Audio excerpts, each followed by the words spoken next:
Yo, it's your boy Ryan, Northwest Sports Fanatics, back at you with a new video, Path to the Draft. Kyle Pitts, Jamar Chase, Florida Gators, LSU Tigers, with additional Notre Dame Pro Day action with your boy Ryan and the Northwest Sports Fanatics. Make sure you guys subscribe to the channel. Smash that like button either now or on your way out. Donate to your boy if you can, either on here, patreon.com/NWSF, or the GoFundMe. And if you're looking for merch, Northwest Sports Fanatic merch, link is below every video on the YouTube page. Follow me, Facebook, YouTube, Twitter, Instagram, at NW Sports Fanatics. So we've normally seen these pro days start at 9 a.m. Pacific time. So they decided to be like, fuck it, we're going to go 1 hour even earlier. So right now it's 8 a.m. Pacific time. It's very, very early. But everyone on planet Earth and their mama is watching NFL Network right now to be able to take a quick look at Kyle Pitts, Jamar Chase, the rest of the talent, Kadarius Toney, and a lot of these other guys that are on the Florida Gators, on LSU, Notre Dame, and they might even touch in on some of the other college football teams. But the big ones today are the Florida Gators and the LSU Tigers because of Kyle Pitts and Jamar Chase. We're talking two guys that should be in the top 10, maybe two guys that are in the top 8. Kyle Pitts could be picked number 4, and Jamar Chase could be picked number 6 by the Atlanta Falcons at 4 with Kyle Pitts, and Jamar Chase at 6 with the Miami Dolphins, or maybe even a little higher. You don't really know. But I hope everyone is having a great Wednesday. Good morning to you. Hopefully everything is going great in your week. And like I said, let's get locked and loaded. I don't know how many people are awake even at this point. Some people are going to be at work. Some people are going to be at school. Some people are going to be sleeping in the bed. But your boy is grinding. And like I said, I'm excited to see this tape because Jamar Chase ended up opting out like Penei Sewell did last season. So we haven't seen Jamar Chase on the field for about a year and a half, 2 years. It's been a little while since the Joe Burrow run with Clyde Edwards-Helaire, Justin Jefferson, when they ended up demolishing everyone that season. And as far as Kyle Pitts, I mean, he's been really the most outstanding tight end / wide receiver all season, this past season in college football. Two guys that should be the number 1 players in their position. Yeah, we got Devontae Smith, the Heisman winner, on Alabama, but Jamar Chase, and based off his flexibility, his speed, his height, his route running, his hands, I still think Devontae Smith will be a great player in the NFL, right, from the Alabama Crimson Tide, Roll Tide. But it seems like Kyle Pitts and Jamar Chase have a little bit extra. Like Kyle Pitts could be the next Travis Kelce, maybe George Kittle, Mark Andrews, Darren Waller, but Kyle Pitts' athleticism, he gives you a little Tony Gonzalez as well. He's got some speed, he's got some hands, he's got versatility, but again, Travis Kelce, George Kittle, Kyle Pitts, you might be able to see those names sync together even when he comes into his rookie season. And Jamar Chase kind of reminds me of a Justin Jefferson. They both played at LSU, very physical. Right? They got great hands, great route running, touchdown machines, and Jamar Chase could be the next big thing at wide receiver, a fantasy football player's dream to have in the draft, both of these guys, and I know they're going to get drafted in a lot of people's mock drafts and a lot of people's fantasy football drafts, including your boys. But here we go. We're going to get things going. Man, Kyle Pitts, Florida tight end, 2020 Mackey Award winner, first team All-SEC selection in 2019 and 2020. Some people think that he might be ranked number 1 or 2, but I think if you're ranking him 2, I mean, you didn't watch any of the football season, obviously this past 2020 college football season that we had. Kyle Pitts and Jamar Chase, Pro Day with your boy Ryan and the Northwest Sports Fanatics. Make sure you guys subscribe to the channel. Smash that like button either now or on your way out. Donate to your boy if you can, either on here, patreon.com/NWSF, or the GoFundMe. And if you're looking for merch, Northwest Sports Fanatic merch, link is below every video on the YouTube page. Follow me, Facebook, YouTube, Twitter, Instagram, at NW Sports Fanatics. So I'm ready, man.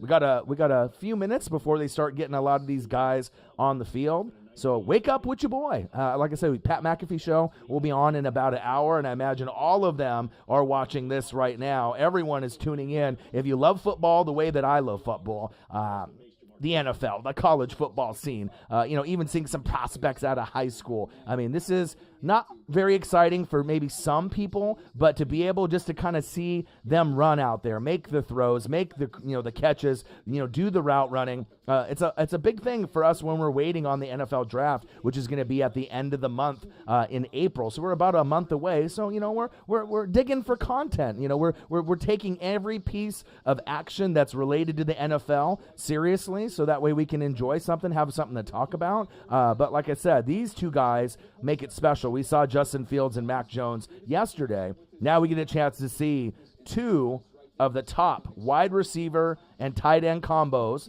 in Jamar Chase and Kyle Pitts. But not only that, they could end up being the number one tight end, Kyle Pitts, and the number one wide receiver off the board. And I could see both of these guys, having that Pro Bowl potential, even year one, year two. And you can't really say that with too many athletes nowadays. But the hype is real with these guys. I ultimately believe in both of these guys, but not only that, I also believe in guys like Penei Sewell from Oregon being the Quentin Nelson, guard, the best guard in football. I think Penei Sewell could be the Quentin Nelson of the tackle position going into the NFL. 100% believe in him. 100% believe in Zach Wilson and Trevor Lawrence at the quarterback position as well. But those are really the only five guys, Trevor Lawrence, Zach Wilson, Kyle Pitts, Jamar Chase, and Penei Sewell that I 1,000% believe in. And we're seeing a little bit of people running here, doing some measurements. 40-yard dash. Jamar Chase, 6 foot and 3/8, 201 pounds, 41-inch vert, and a 4.38 40 time. Very fast. I can't wait for these guys to run some routes. And obviously, this is a little bit early, in the morning. If you're in the building, let me know in the chat.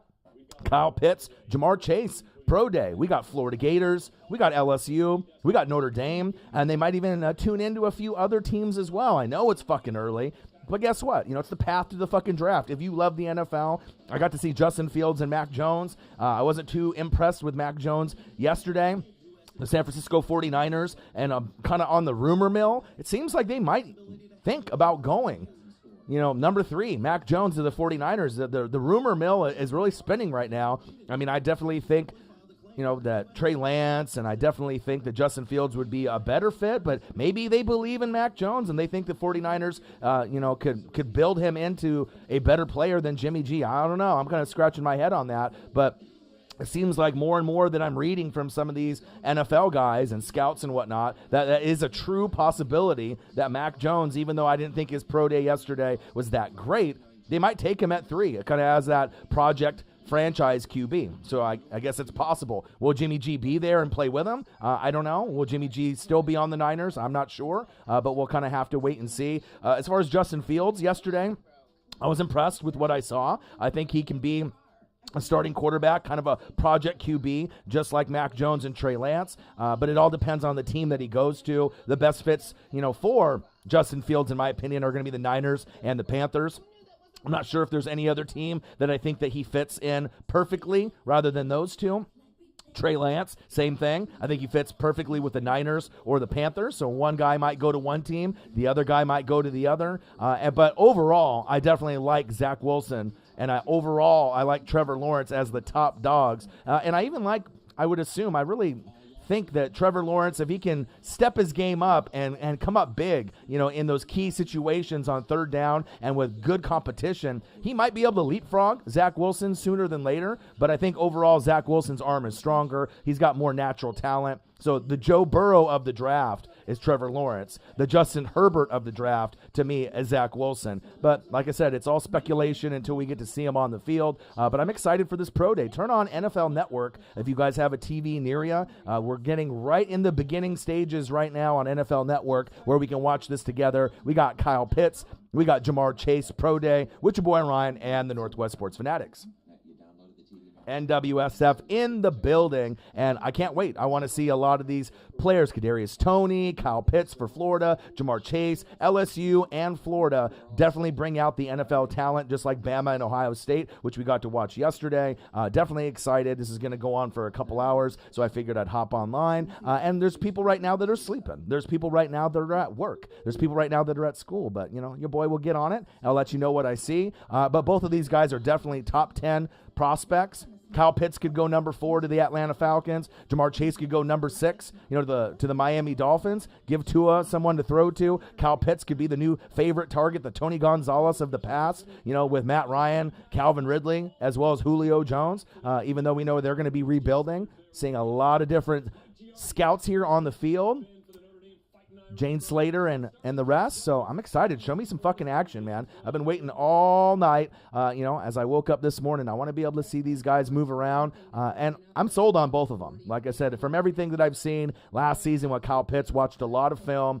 I've read a lot of articles, been on him, and like I said, I really feel that he could be the next George Kittle, Travis Kelce, Darren Waller, Raiders, or Mark Andrews. I think he could be top 5 right away, going into his first NFL season, and definitely could make a Pro Bowl. As far as Jamar Chase is concerned, he gives me that kind of Justin Jefferson vibes.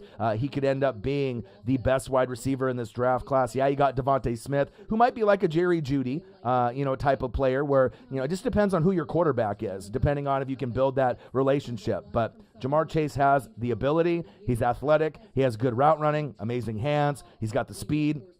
He's got really everything that you would want. And even though Devontae Smith ended up winning the Heisman, well, Jamar Chase didn't play. He opted out last season. I would assume with COVID protocols and whatnot, just like Penei Sewell did from the University of Oregon. But it sounds like Penei Sewell will be picked number 5 overall by the Cincinnati Bengals. So that doesn't matter. He didn't play last season. They know what kind of talent that he is. And then Jamar Chase, it sounds like, will be picked number 6 overall by the Miami Dolphins, unless they surprise everyone and decide, someone trades up, to the 4 spot to maybe grab him. But more than likely, I would assume that whoever is at 4, which is the Atlanta Falcons, currently will trade back because someone else is going to want a quarterback, and we might get quarterback within the first 4 picks. Even quarterback in the first 3 is kind of unheard of. But you never know in this NFL draft. A lot of teams are reaching for QBs, and out of the 5 QBs, Trevor Lawrence, Zach Wilson, Justin Fields, Trey Lance, and Mac Jones, they're not all going to pan out. So we know that, people are going to be reaching, but if you end up reaching, right, and going for a guy like that, and then you leave on the board Penei Sewell, right, who could be a Hall of Fame player at the tackle position from the University of Oregon, a Jamar Chase from LSU, a Kyle Pitts from Florida, and they end up being Hall of Fame players, you might be kicking yourself for the rest of your life, just like the Miami Dolphins are probably kicking themselves for picking who? Tua Tagovailoa over Justin Herbert. Imagine if Justin Herbert was on the Miami Dolphins now, and then with all that draft capital moving forward. They almost made the playoffs last season. I'm not sure if Tua is really the guy at this point, but I'm excited for this Pro Day, and we're just getting things moving. Path to the Draft Pro Day special, presented by Verizon with your boy Ryan and the Northwest Sports Fanatics. Make sure you guys subscribe to the channel. Smash that like button either now or on your way out. Donate to your boy if you can, either on here, patreon.com/NWSF, or the GoFundMe. And if you're looking for merch, Northwest Sports Fanatic merch, link is below every video on the YouTube page. Follow me, Facebook, YouTube, Twitter, Instagram, NWSF for life.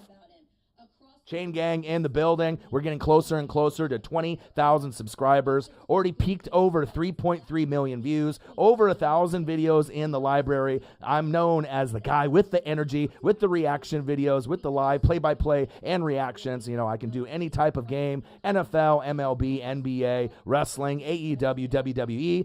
We got the opening day, which is going to be tomorrow, which is very exciting. So we got a whole new setup for the MLB. I'll do the Yankees and the Blue Jays tomorrow at 10 a.m. Pacific time, and then I'm also going to do the Dodgers and the Rockies at 1:05 or around 1 o'clock Pacific time, so it'll be a double deuce. All right, it'll be a doubleheader for me as we go into MLB season as well. But I do all the coverage for the NFL, all 32 teams, all the players, all the coaches, no bias, and I'm definitely very excited to see what we get in this Pro Day, and I'm excited to see as we get closer to the NFL draft, as well as we get closer to the Combine.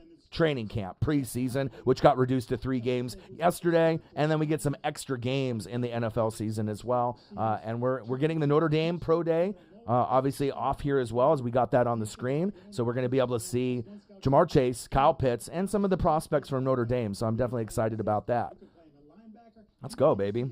This is what it's about, man. This is what it's about, to be able to evaluate the talent. And we don't have anything. I mean, I can go back and watch highlights, and I'm going to be able to do, reaction videos, for all the quarterbacks, for Kyle Pitts, Jamar Chase, to kind of keep things moving, to have some content before we get there. But I'm definitely going to be working very hard. I've been doing a lot of work. Like I said, the donations by the fans have been fantastic. Even when I'm not doing a live play-by-play and reactions, sometimes, it ends up being $20, $50, $100, $200, $300 in an hour video, 2-hour video, 3-hour video, so that's much love. CP in the building.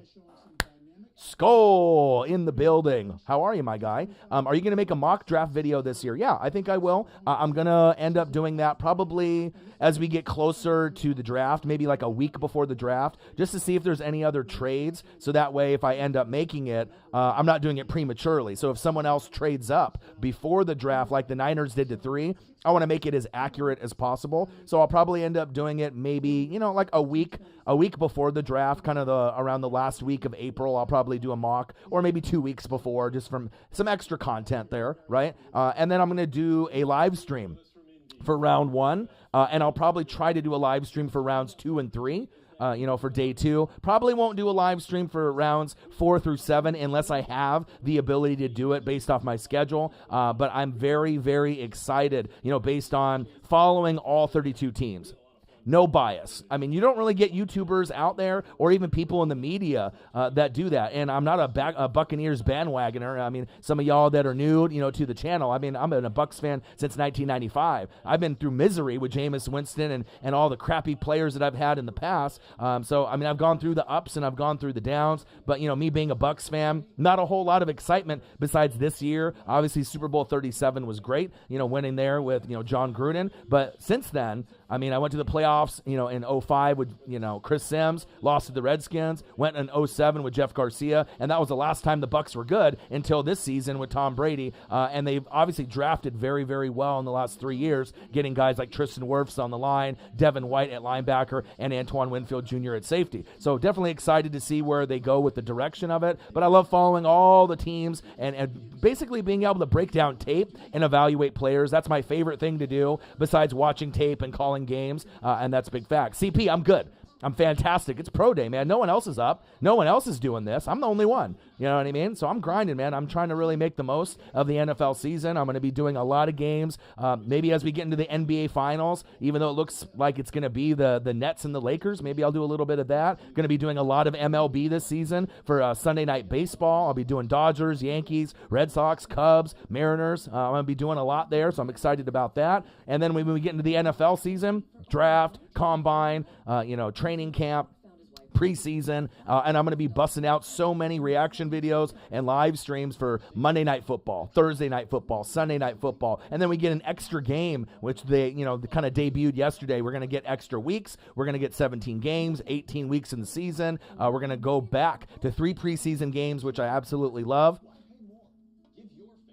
NWSF Chain Gang all day, every day. Never forgetful. In the building. I'm excited for my Bengals draft day prospects. They basically get anyone they want other than QB. Well, I already know what they're going to do. They're going to get Penei Sewell. I know maybe some Bengals fans think, okay, we're at 5. We could get maybe a Kyle Pitts or a Jamar Chase or a Devontae Smith or you could get someone like that. But think about it. If you're a Bengals fan since 99, it's Penei Sewell. I live in Oregon. If you're not familiar with who I am, or if you're subbed to the channel or you're not, like I said, I go to the Oregon games front row, right behind the duck bench. I go very, very often. Last year we obviously had COVID, but I got to see Justin Herbert and tell people, even though I'm a Ducks fan because I live here in Oregon, I'm a Bucks fan, I'm a Blazer fan, I'm a Mariner fan, but I get to see a lot of this talent up close and personal, and a lot of people were sleeping on Justin Herbert, and look what he did. A lot of people are going to be sleeping on Penei Sewell. He is the Quentin Nelson of the tackle position. So if you know who Quentin Nelson is on the Colts, he's the best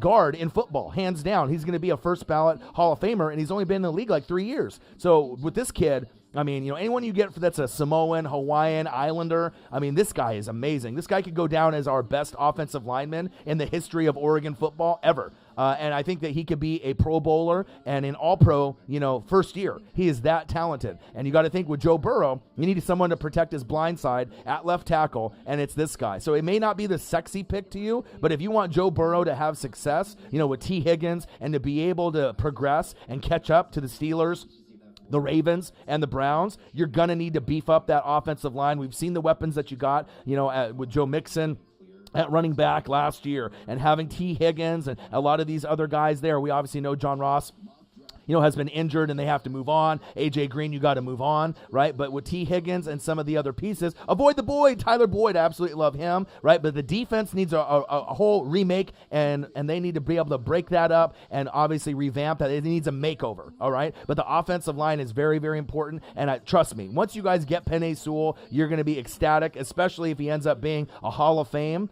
offensive left tackle, which I actually think he's going to be. I think he's that talented. I've watched his whole career up close and personal. He is the best offensive lineman overall. Tackle, center, guard, anybody. I mean, this guy can pancake you. He can pull. He can run block. He can pass block.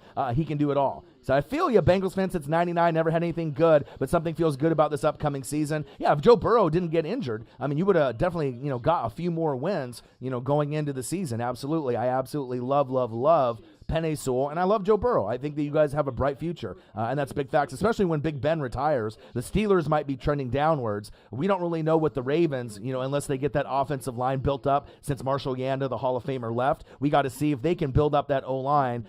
Mark Ingram, he's no longer there, so they got, Gus Edwards, and they got J.K. Dobbins. The defense really has underachieved. Really, the only team that we've seen skyrocket to the top is the Browns because they fired their head coach. They got a better one. Right? They got Hugh Jackson out of there. They have a great running game, the best duo in the league, Nick Chubb, Kareem Hunt. But really what made them turn the page, right, was not only the head coach and the scheme, right, but it was getting offensive linemen. Jedrick Wills Jr. from Alabama, Roll Tide, and then getting Jack Conklin from the Titans. So once you firmed up that O-line, that made that running game better. Baker didn't have to press and force shit, and then they ended up going to the playoffs and almost beating the Chiefs. So they got a bright future. So I'm excited for the Bengals as well, but Penei Sewell is going to be the pick that you're going to want to get, and if I had to put money on it, that's going to be the guy they're going for because they do need to address the O-line. Might not be sexy for you as a Bengals fan, but trust me, he could be the next Anthony Munoz, and I know if you've been a fan since 99, you might not know who that is, but if you go back and look at your history with Boomer Esiason, and you go back and look at Ickey Woods, and you go back and look at the Bengals, I mean, they could have had a couple Super Bowls under their belt, in the 80s, going into the early 90s, if it wasn't for the San Francisco 49ers. So real deal Holyfield, Penei Sewell will be the guy. Message from an Eagle Troll Patrol in the building. He said, what up, Orion, NWSF? It's lunchtime. Yum, yum, yum, yum, yum. Your boy's here. It's Coach O. It's me, Coach O. I'm on the TV. Oh, yeah. We got some prospects like Joe Burrow. We got prospects like Justin Jefferson. We got prospects like Clyde Edwards-Helaire from the past. But now we got a guy. We got a guy here that's on to be on the field, Jamar Chase. He's an animal. Man, I can't wait. I absolutely love Coach O.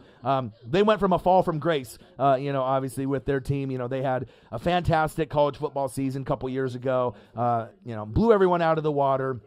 Joe Burrow had one of the best seasons that we've ever seen in college football, but since then, a fall from grace. Obviously, last year was definitely hard to stomach if you were an LSU fan, but like I said, they'll definitely recoup and redraft, and we obviously know the college football scene really runs through Alabama and the Ohio State University and Clemson for now, and then like I said, every once in a while you'll get other teams they'll make their way towards the top, like LSU, so they'll be able to bounce back hopefully sooner than later. All right. Trying to take a look at some of this action they have here. Path on the Draft on NFL Network. Hope everyone is having a fantastic day. If you haven't smashed the fucking like button just yet, please do. Kyle Pitts, Jamar Chase. We got Florida, LSU, Notre Dame Pro Day, Reaction, with your boy Ryan, and the Northwest Sports Fanatics. Make sure you guys subscribe to the channel. Smash the fucking like button either now or on your way out. Donate to your boy if you can, either on here, patreon.com/NWSF, or the GoFundMe. And if you're looking for merch, Northwest Sports Fanatic merch, link is below every video on the YouTube page. Brand new hoodies, NWSF, $34.99 on sale, so you can represent, for me, from the East Coast to the West Coast, across the globe, baby. I mean, we're doing big things. NWSF Chain Gang in the building, your number one source for NFL coverage. If you want high energy, you're not going to find anyone that has more high energy, dedication, and passion to the game for not only just my team, but for all 32 teams in the NFL scene, for all the players in college football as we move forward as well to the NFL season and the NFL draft going into next month. Micah Parsons should be nice from Penn State. He's ranked 11th overall. We got Jeremiah Owusu. They're going over some of the names from Notre Dame and some of these other prospects. Penn State, I'm definitely excited. Kyle Pitts going top 5? No. Like I said, unless the Atlanta Falcons at 4 pick him, all right, to try to make him the Tony Gonzalez, with Matt Ryan and Calvin Ridley, and then going with Julio Jones. The thing is, I mean, he could go number 4, but ultimately, you got to think it's going to go Trevor Lawrence, Jags, Zach Wilson, Jets. Number 3, maybe Mac Jones, it's sounding like. I mean, these Niners, who knows what they're going to do? They're going to go Mac Jones, or they're going to go Trey Lance, or they're going to go Justin Fields. And then at number 4, Atlanta might trade down with someone trying to trade up to grab one of the other quarterbacks that doesn't get selected. And then at 5, it's going to go Penei Sewell. So, I mean, I think Kyle Pitts is a top 5 talent, no doubt. Jamar Chase is a top 5 talent, no doubt. But more than likely, I think Pitts and Jamar Chase are going to go somewhere 6 through 10. That's where I feel that both of the guys are going to fall. But more than likely, somewhere 6, 7, 8, that's where you're going to get these players to end up dropping if we didn't have such a need for quarterbacks. But ultimately, if you're looking at talent, as far as the most talented players in this draft, I mean, I would say Trevor Lawrence, and this is not any particular order, Trevor Lawrence, Zach Wilson, Penei Sewell, Kyle Pitts, and Jamar Chase. Those are my top 5 guys, that are going in the top 10 that overall that I feel that have the most talent to be a Pro Bowler year 1, even though we know Trevor Lawrence and Zach Wilson will not be, right? But Penei Sewell, Kyle Pitts, and Jamar Chase will have a shot, and if you're not a Pro Bowler year 1, they're going to have amazing seasons, and it could be Kyle Pitts and Jamar Chase battling for, obviously offensive rookie of the year with like a Zach Wilson and a Trevor Lawrence. But I think Pitts and Chase, depending on the teams they get on, their stats are probably going to be a little bit more, on the page, and they're going to be something that really shows out. I mean, we know Trevor Lawrence will get some stats, and obviously they love to give that award to a quarterback like they gave it to Justin Herbert. Even though I'm a huge Ducks fan, they definitely could have did co-offensive player because Justin Jefferson was amazing, but a big part of it was he had who? Kirk Cousins. And even though Kirk Cousins is not a top 10 quarterback in this league, even though every once in a while he'll play like a top 10 quarterback, he's probably like maybe 11th or 12th or 13th best quarterback in the league. I don't think that's a stretch, right? But he's just not as consistent enough to put him in the rankings as a top 10 guy week in and week out. But he's a guy that is a touchdown machine. We've seen it with Stephon Diggs. We've seen it with Adam Thielen, Kyle the Red Zone Rudolph, right? We've seen it. So if he didn't have that type of opportunity there with Diggs out and then him coming in to take the spot, he wouldn't have even been in that consideration because he wouldn't be getting as many targets. It's like Jerry Jeudy and Drew Lock. I mean, Drew Lock is just not that good of a quarterback, so Judy's numbers really weren't that big. And the Raiders had a wide receiver, but he got banged up, as we know. He was supposed to be the next Tyreek to freak Hill, but he couldn't stay on the field, and then we saw Nelson Aguilar steal a lot of those touchdowns away from the rookie. So, I mean, there was a lot of other rookies that were out there that were kind of getting love, but Jefferson ended up being that main guy. Kyle Pitts, Jamar Chase, Pro Day, with your boy Ryan and the Northwest Sports Fanatics. NWSF Chain Gang in the building. Make sure you guys subscribe to the channel. Smash the fucking like button now or on your way out.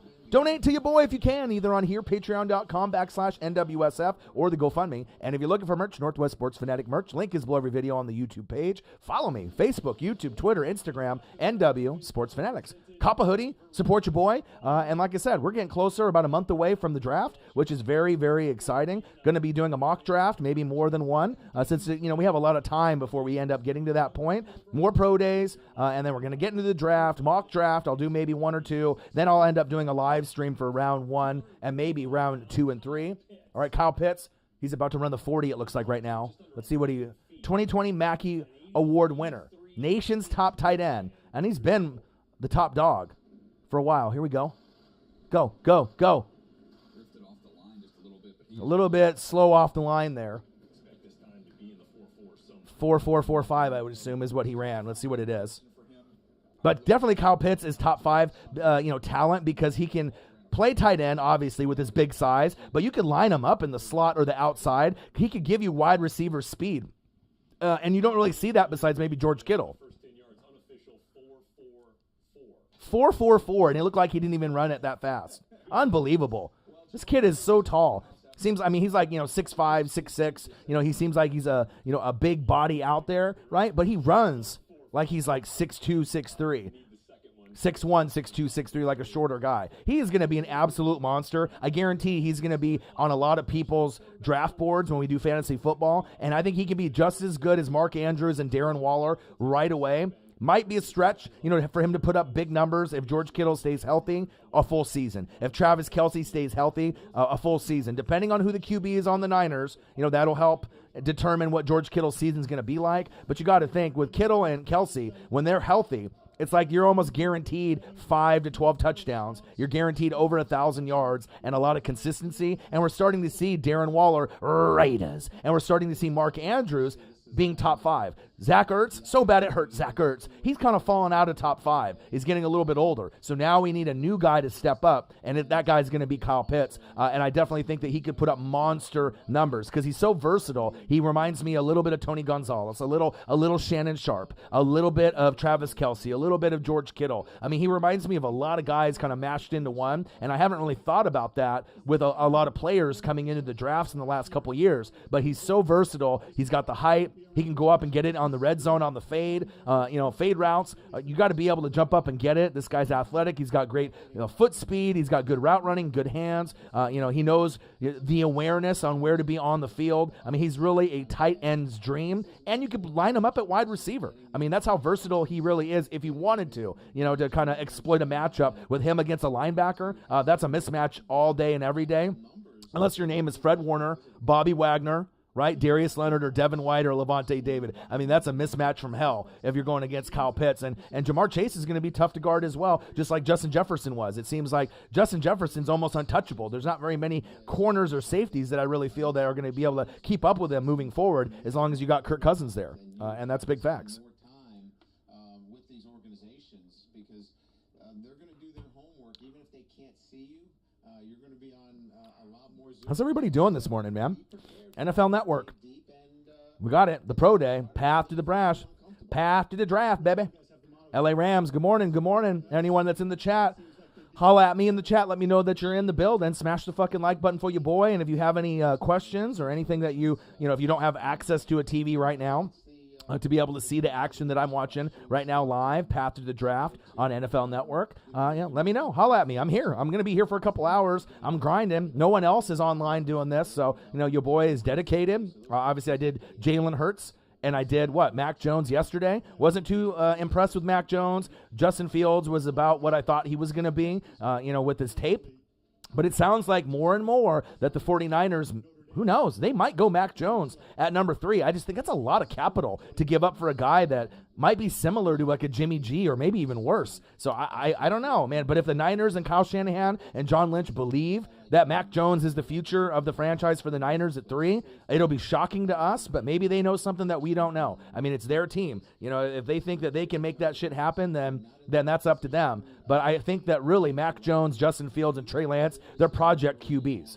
Kind of like Tua. It has to be the right team, the right situation, the right play caller. You're going to need a supporting cast for these guys to excel, short term. But Trevor Lawrence and Zach Wilson have raw talent, generational talent, right? Joe Burrow is Trevor Lawrence. Justin Herbert, right, is Zach Wilson. So these guys can really make it happen, I feel, sooner than later, but they have kind of bad situations because that's why they're going to probably get drafted 1 and 2 because the Jets have fucking no one, even though they had Jamison Crowder last year. They got Corey Davis from the Titans, so that at least gives Zach Wilson something with Saleh, trying to change the culture for New York, Jets, Jets, but it's going to take time. Whoever goes to the Jets is in the worst possible position besides being in that dumpster fire that we call the Houston Texans with Deshaun Watson. Seems like he's got 100 ladies, with all these accusations. Who knows when this guy is going to be playing football, but that's the dumpster fire of the league. No one wants to play there. But number 1 pick, Trevor Lawrence, as we shift over talking about the Jags, I believe in him. He's a generational talent. I think Zach Wilson has more raw talent, a stronger arm, more accurate downfield, but I still think Trevor Lawrence can excel, succeed. Will he be as good as like an Andrew Luck or Peyton Manning? I don't know. We'll have to kind of wait and see. But the running back situation was good for the Jags last season, as we saw, right? They got guys, like God, so they got guys, to me like Shark that maybe some people sleep on. If you play fantasy football and you know the numbers and you've watched the Jags over the years, there's some talent there. But with Urban Meyer trying to change the culture there too, it's not like they're going to win the division year one. I mean, I would assume you're going to have the Colts and the Titans still sitting at the top. The Texans will be the dumpster fire in the AFC South, so they'll probably end up getting third by default. But it's going to take a couple years for Trevor Lawrence as well as Zach Wilson to get things going, and Zach Wilson's going to have the hardest time to do it with the least amount of supporting cast helping him. But I love those two players, as well as Penei Sewell from Oregon, going to go to the Bengals at 5, and then Kyle Pitts and Jamar Chase. Pitts could go forward to the Falcons, but I doubt it, even though he deserves to go top 5. They'll trade back with someone will trade up, the Bears, the Panthers, the Broncos, and they'll probably try to grab the other quarterback that doesn't get selected. So if Mac Jones goes 3, someone's going to trade up, especially if Mac Jones goes 3. Someone will trade with the Falcons at 4 to get their guy, whether it be Justin Fields or Trey Lance, and then Penei Sewell at 5, and then I'm thinking Jamar Chase at 6 to the Dolphins is what I'm thinking. Let's see here. LA Rams in the building. Good morning, man. My Rams might draft 2 wide receivers. Well, you already got Cooper Kupp. You already got Robert Woods. You know what I mean? You got weapons there. Ultimately, beefing up that offensive line and the defense would be more important than drafting wide receiver, in my opinion. But you're right. Maybe they'll draft him. Maybe not very high in the draft, but I see a little bit more needs, in the first few rounds for the Rams based on how many picks you have, like offensive line and defense. Especially on paper, they look like the second best team in the NFC, besides my Tampa Bay Buccaneers, returning all 22 starters. Troll Patrol, he said, whack, Jones, I'm not sold. I'm not sold either, but if anyone can make it happen, it's the San Francisco 49ers. I believe in their organization. Arguably, Kyle Shanahan's the best play caller in the league. You know what I mean? He's up there. I mean, obviously we know what the Kansas City Chiefs and what they got there. We know their OC is considered, the best in the business. Obviously they couldn't get it done against my Tampa Bay Buccaneers, right? But there's a lot of good OCs or head coaches that call plays that are in this league. But the Kansas City Chiefs, Eric Bieniemy, you got to put him up there. I actually love Kyle Shanahan and Sean McVay based off scheme and play calling. Those would be my top 3, Eric Bieniemy, Kyle Shanahan, and obviously we know Sean McVay's a genius, but if you look at play in and play out for creativity, I think it's hard to really debate between Bieniemy and Kyle Shanahan. Kyle Shanahan can really put anybody anywhere. I mean, he took Matt Ryan to the goddamn Super Bowl, if they couldn't get past that, 28-3, and if they didn't, just kind of fizzle out with just getting kind of beat up by Tom Brady and the Patriots. I mean, and then Kyle Shanahan took fucking who? Jimmy G all the way. And look who you played. You played against Tom Brady when you were on the Falcons, and then you ended up playing against Patrick Mahomes and the Chiefs, the 2 hardest teams to beat in football at that time. So I think Kyle Shanahan's future is bright. I think he's an amazing head coach, and I'll be honest. I mean, if I could choose any head coach in the league, and I got obviously a great one in Tampa Bay, as we know your boy's got a great one with Bruce Arians and BA, getting over the hump. I would take Kyle Shanahan. He would be my number 1 choice for a head coach. Me just, not being biased and just looking at play call, scheming, a guy that could be head coach and a play caller, leadership. I love Sean McVay as well. That would probably be my second choice. Just not being biased and just looking at what they do, the leadership, how they interact with the players. Are they a player coach? Are they intelligent? What kind of play calling am I getting? Are you giving me like a John Gruden play call where it's like 20 fucking words with like audibles in there? Spider 2 wide banana, cross right with a, orange right flip. It's like you never know what some of these things are with all the different routes. And sometimes they're complex. But I know that Sean McVay and Kyle Shanahan are 2 of the smartest guys in the league, period. And I would definitely take them. But I'm not sold on Mac Jones either. But maybe the Niners are. And it sounds like maybe at number 3 he could go there. It's starting to sound like it's a true possibility that maybe they're falling in love with him. It might be smoke, but as from what I've been reading with a lot of these former NFL quarterbacks, scouts, I definitely take things, cross my T's, dot my I's, and I take it with a grain of salt because I watch the film and I'd be able to, kind of try to make my own opinion, out there. I don't listen to ESPN and these talking heads and then I make my opinion. I do all my own research. I haven't watched SportsCenter in like fucking 10 years because that shit is trash, right? I try to make my own opinion, but I don't know. Maybe they see something in Mac Jones that I don't, but I'm not sold either. He's the one that I'm least sold on out of the top 5 between Lawrence, Wilson, Fields, Trey Lance, and Mac Jones. He's definitely the 5th one in my book, but he might go number 3 overall. Matthew Barlow, good morning, man. How are you? Anyone that's in the building watching right now, we're watching Path to the Draft on NFL Network, the NFL Draft. Let me know. Holla at me. Let me know that you are in the building. I know there's a few of you that are in the building. Hop in the chat. Say good morning. Let me know. You have a question about your football team, about draft status, what I think about Kyle Pitts and Jamar Chase, where they might go, what you think about your team going in to 2021. It sounds like Roger Goodell is going to want to have full fan support, as we go into this new season, which is great based on what COVID and the COVID protocols. Yesterday, I did a video in the evening with the live stream. We're going down to 3 preseason games. We're going to 17 games instead of 16. We're going from 17-week season to 18 weeks, and we get an extra game. And the extra games that we're getting, we got the Chiefs and the Packers kind of headlining it, as well as the Buccaneers and the Colts. I can't wait. A lot of kind of playoff matchups with 2 teams with playoff positioning, and I don't know when they're going to schedule those games, but I'm super excited, even though that could be a loss for my Tampa Bay Buccaneers playing against Carson Wentz and that really nice, solid defense led by Darius Leonard, right?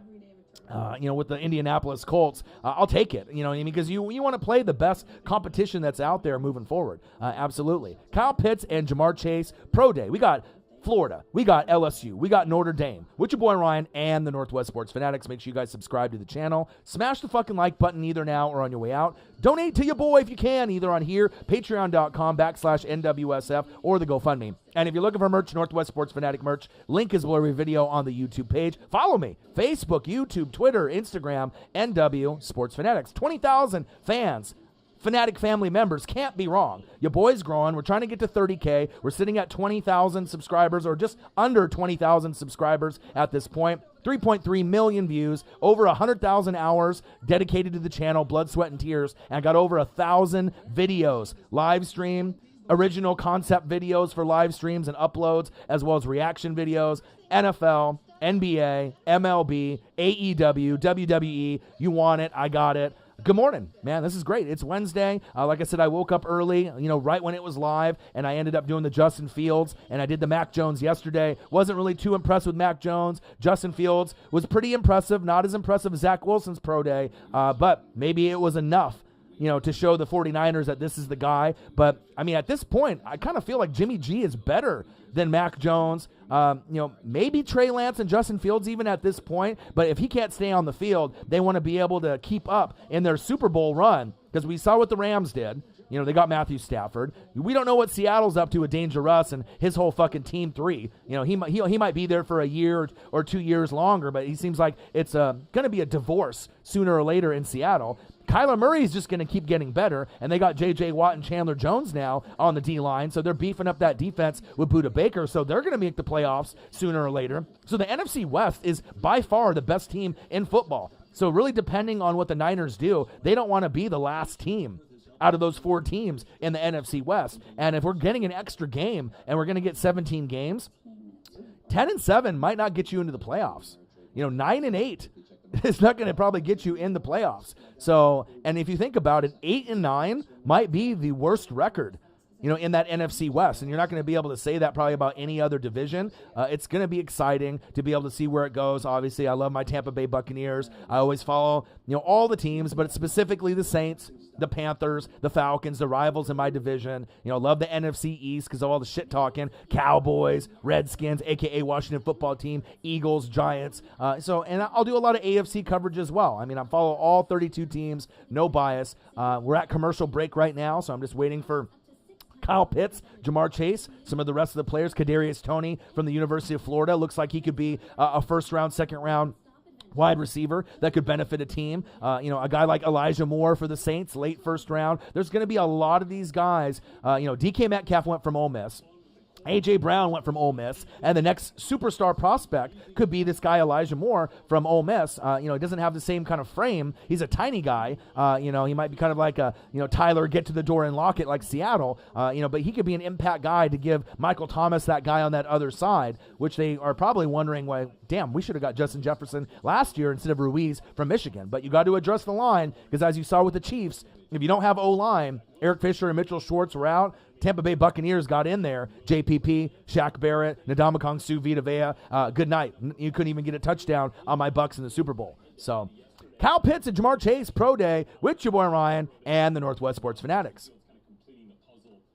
go, baby. NWSF Chain Gang. I'm like Flava Flav out here. This bitch is fucking heavy. Make sure you guys subscribe to the channel. Smash the fucking like button. Donate to your boy. New hoodies are available. $34.99 on sale. NWSF. Represent your boy. They've been selling very well. We've got a lot of fans. Like I said, we're just trying to get over that 20,000 subscriber hump. And then once we get over that, 3.3 million views to get to about 4 to 5 million once we get to the end of the year. And then going from 100,000 views, 100,000 hours, dedicated to the channel, maybe getting closer to that 200,000 hour mark, to really put in the grind, and to go from 1,000 videos in the library, maybe to around, 1,100 to 1,500, but your boy's grinding with the live streams day in and day out. Trevor Lawrence are showing on the screen. His pro day was definitely very impressive, a generational talent. I like Zach Wilson more. Think he's got a stronger arm. He's more accurate, but he could be the Andrew Luck, to the Jacksonville Jags, and that's what they need. Urban Meyer is sold on him. I think that it would just blow everything out of the water if they decided to change their mind and then go Zach Wilson 1 at the very last minute. But Urban Meyer didn't even show up to Zach Wilson's pro day. So, like I said, the safe pick is Trevor Lawrence, which is a.k.a. Joe Burrow. All right, the one that's going to be possibly better and have a higher ceiling is who? Justin Herbert, a.k.a.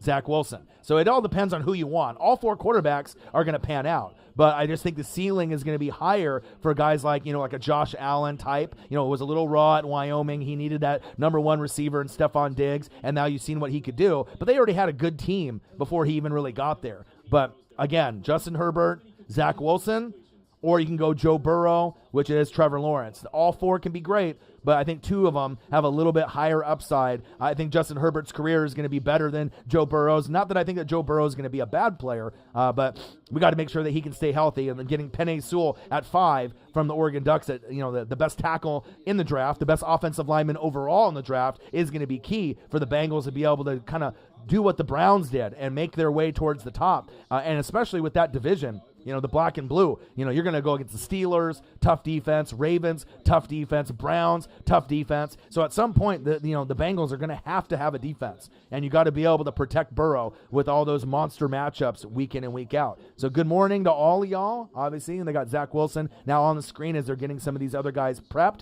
What an amazing athlete, running across his body. He can do the bootleg, he can do the play action, but that arm strength to be able to be fading left and throwing right on a dime, 60 yards. There's not many guys that I can see that could do that besides a Justin Herbert, Patrick Mahomes, type of talent. And I really do feel, based on what I've seen with Zach Wilson, he gives me that Aaron Rodgers, Patrick Mahomes vibes. And I wouldn't say that unless I didn't really believe it. And if I had to bet, on who's going to have a better career, I'm not sure if Zach Wilson will have the best career on the Jets. It might have to be the second team he goes to really before he breaks out, unless Saleh can really turn that ship around, for the New York Jets, Jets. The Jets are not really an ideal spot to go to, but it could be worse. You could be Deshaun Watson, and you could be in that dumpster fire they call the Houston Texans, which may no longer, it may not be a football team that much longer. No one wants to go there. J.J. Watt out. You traded DeAndre Hopkins away. The ownership is a joke. Like I said, if I was an NFL player, I definitely would not want to play in Houston. It's sad to say they used to be one of the, top 12 teams in the league, from time to time. But they've definitely had a huge fall from grace. And I imagine DeAndre Hopkins and Watt are excited that they're no longer there and they're able to showcase their talents elsewhere and be appreciated. And that's big facts. Good morning, everyone. It's Wednesday, 8:47 a.m. Pacific time here, early, waking up early here. It's March 31st. One more day till we end up getting to April 1st, right? And we're getting into MLB opening day, which I'll be very active. Yankees and the Blue Jays will be on at 10 a.m.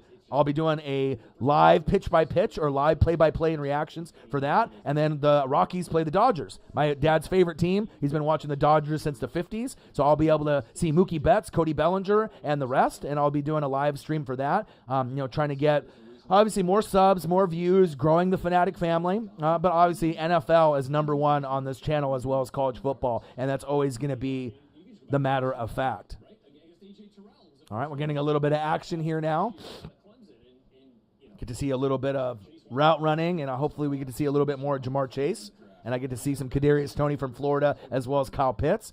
I already know. And Jamar Chase, the reason why people are really involved in this today, Kyle Pitts is the highest tight end prospect that we've seen in a while since TJ Hawkinson. But the talent level between a TJ Hawkinson and Kyle Pitts is nowhere near the same. I mean, Hawkinson could end up being, a top maybe 8 tight end sooner than later, but he just has kind of injury problems. But Pitts could be like a Tony Gonzalez, a Shannon Sharp.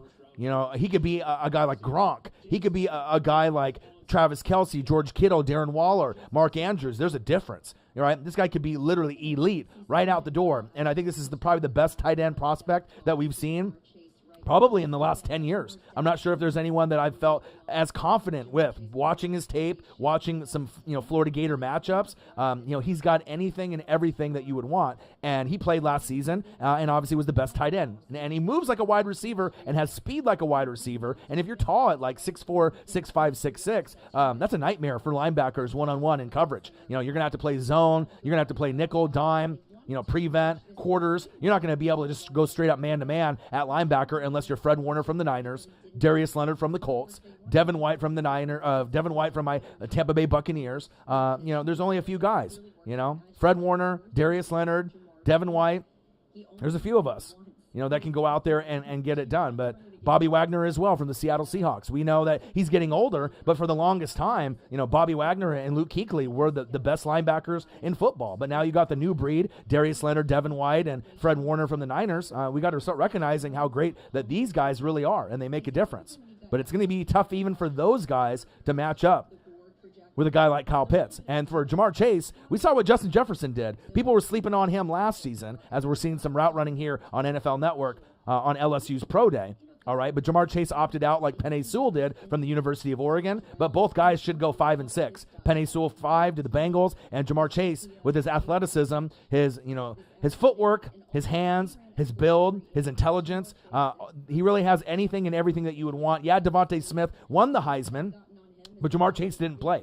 And even if Jamar Chase did play, it's debatable if he would have ended up winning. Now, he wouldn't have won the Heisman, right? But, being a little bit more recognized as one of the top dogs. But, for a guy to win the Heisman at wide receiver is unheard of. And you have this guy, Jamar Chase, a lot of people have him higher. So that shows you what they really think about Jamar Chase. He didn't even play last season, but he's got the Justin Jefferson kind of microchip, in him. So I'm really excited to see. And as we know, LSU is really known for bringing in talent on the offensive side and the defensive side. As of late, Devin White to my Tampa Bay Buccaneers a couple years ago, and then we've seen Joe Burrow, Clyde Edwards-Helaire. All right, we've seen guys like Justin Jefferson. Now you're going to get Jamar Chase. But in previous years, we've seen other talent like Odell Beckham Jr., Jarvis Landry. They know how to be able to develop talent there at LSU over the years, and that's big facts. Good morning, everyone. How is everybody doing? Wednesday, 8:51 a.m. Pacific time. We got Kyle Pitts. We got Jamar Chase. Pro Day with your boy Ryan and the Northwest Sports Fanatics. Make sure you guys subscribe to the channel. Smash the like button. Donate to your boy. And let's watch a little bit of this action. All right, we're seeing a little bit of action here. Looks like Jamar Chase is starting to get out there and get some routes out there on NFL Network.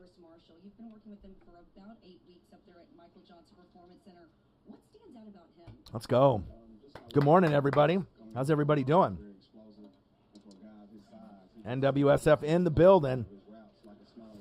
Let's go. A lot of talent here on LSU, Notre Dame, and the University of Florida in their Pro Day. Because you work with so many wide receivers, Emmanuel Sanders, another one, I could go down the list. What stands out about him? All right, here we go. I love NFL Network. I'd be lost without NFL Network since ESPN has really gone down the shitter. Fox Sports, unless you like Skip and Shannon. But, for me, I can watch Pat McAfee show. I can watch Good Morning Football. But other than that, that's all I can watch. There's nothing else really worthy of me tuning into day in and day out. Every once in a while, I guess Skip and Shannon, but I'm not really a fan. I'm a fan of Shannon Sharp, but not Skip Bayless. Just can't do it. It's just too fake and rehearsed for me, It's all about ratings, just all about controversy, saying shit that you don't really believe in, Get Up and all these other shows. It's just kind of trash to me. It just seems like, the announcers have gotten worse and worse in college football and the NFL.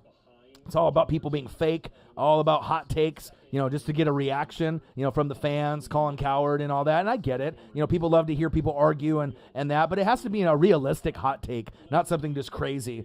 Like the Dallas Cowboys are winning the Super Bowl. Come on, Skip. You goddamn well know that they're not. But, I guess that's what some people like to watch, But I'll take a hard pass with that. All right, LSU still rotating wide receivers in their pro day. Run slants, running go routes, fade routes. Hope everyone is having a fantastic morning. It's early. Kyle Pitts and Jamar Chase, that's why I'm up early. You know what I mean? I want to watch this live. I mean, they're going to replay this like 2-3 times later on in the early morning and the afternoon and obviously in the evening. But I want to watch this shit right now. All right, here we go. Biletnikoff Award winner, the nation's top wide receiver. Woo! Look at the route running, the stop. Let's go. Let's go.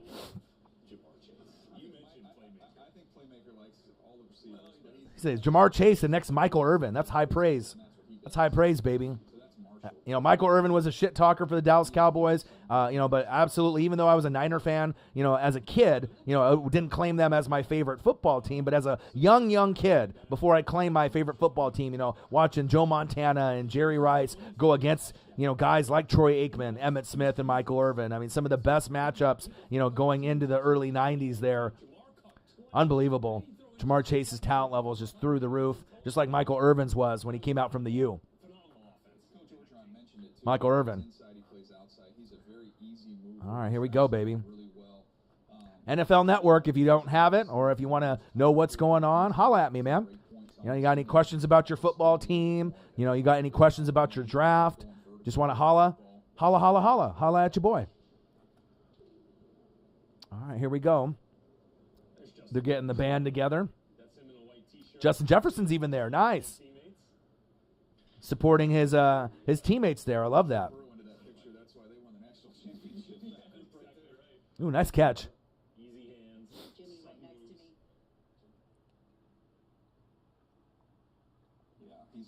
me, you just see the strength. Look at his lower body, how strong he is. Wow, unbelievable, man. Speed, strength, hands, route running, good cutting ability. It's hard to nitpick on Jamar Chase. Chase has got everything, and he didn't even play last season. He's got the intelligence, he's got the body size, and that's the only reason that they're really thinking that he's going to go higher than Devontae Smith, even though he won the Heisman with Bama. Smith has got all the intangibles of being a good wide receiver as well. Just like when we saw Jerry Jeudy, they had comparisons to him as Marvin Harrison. But it all depends on who your quarterback is, and that's why Justin Jefferson excelled more than Jerry Jeudy or CeeDee Lamb, obviously the quarterback position. Dak got injured, but CeeDee Lamb had a great season, right?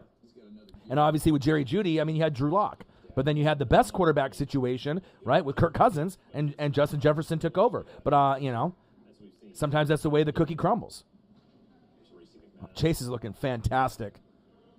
And like I said, he's worthy of a top 5 pick, Jamar Chase or Kyle Pitts. But realistically, Pitts will probably end up going somewhere between 6, 7, 8. Same thing with Jamar Chase, 6, 7, or 8. Unless the Falcons are like, fuck it, let's get Kyle Pitts, and have our Tony Gonzalez 2.0.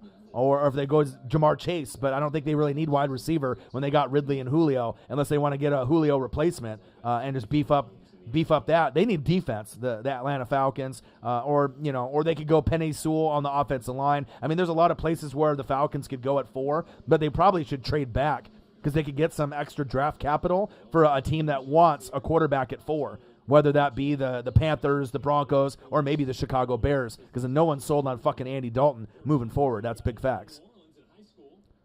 Chase looks very, very good, very, very sleek, powerful, slim, good route runner. His cuts are just amazing, and he's just built just like an NFL All-Pro day one. So I'm so excited. And if he goes to the Dolphins with Tua, that could be Tua's best friend, because you're going to have to be able to prove that, you're the guy. And obviously Justin Herbert, winning that offensive rookie of the year, they could have had Justin Herbert. Dolphins could have had Justin Herbert. So, they were probably thinking about that. But the good thing for the Dolphins is they have so much draft capital this season, 2021, 2022, 2023. If they hit on most of their picks, they're going to be at the top of the AFC East competing with the Patriots as well as the Bills. Don't be surprised if the Dolphins make the playoffs next year, sooner than later. They almost made it this past season. And like I said, they're going to have an opportunity to have like 10 or 12 first and second rounders the next like 2 to 3 years. So if they can get some quality players to surround Tua or get a Tua replacement, they're going to be scary good. What a catch. What a fucking catch. Jamar Chase, you're fucking nuts. Fade routes, out routes, even when the throws aren't that good. Let's go.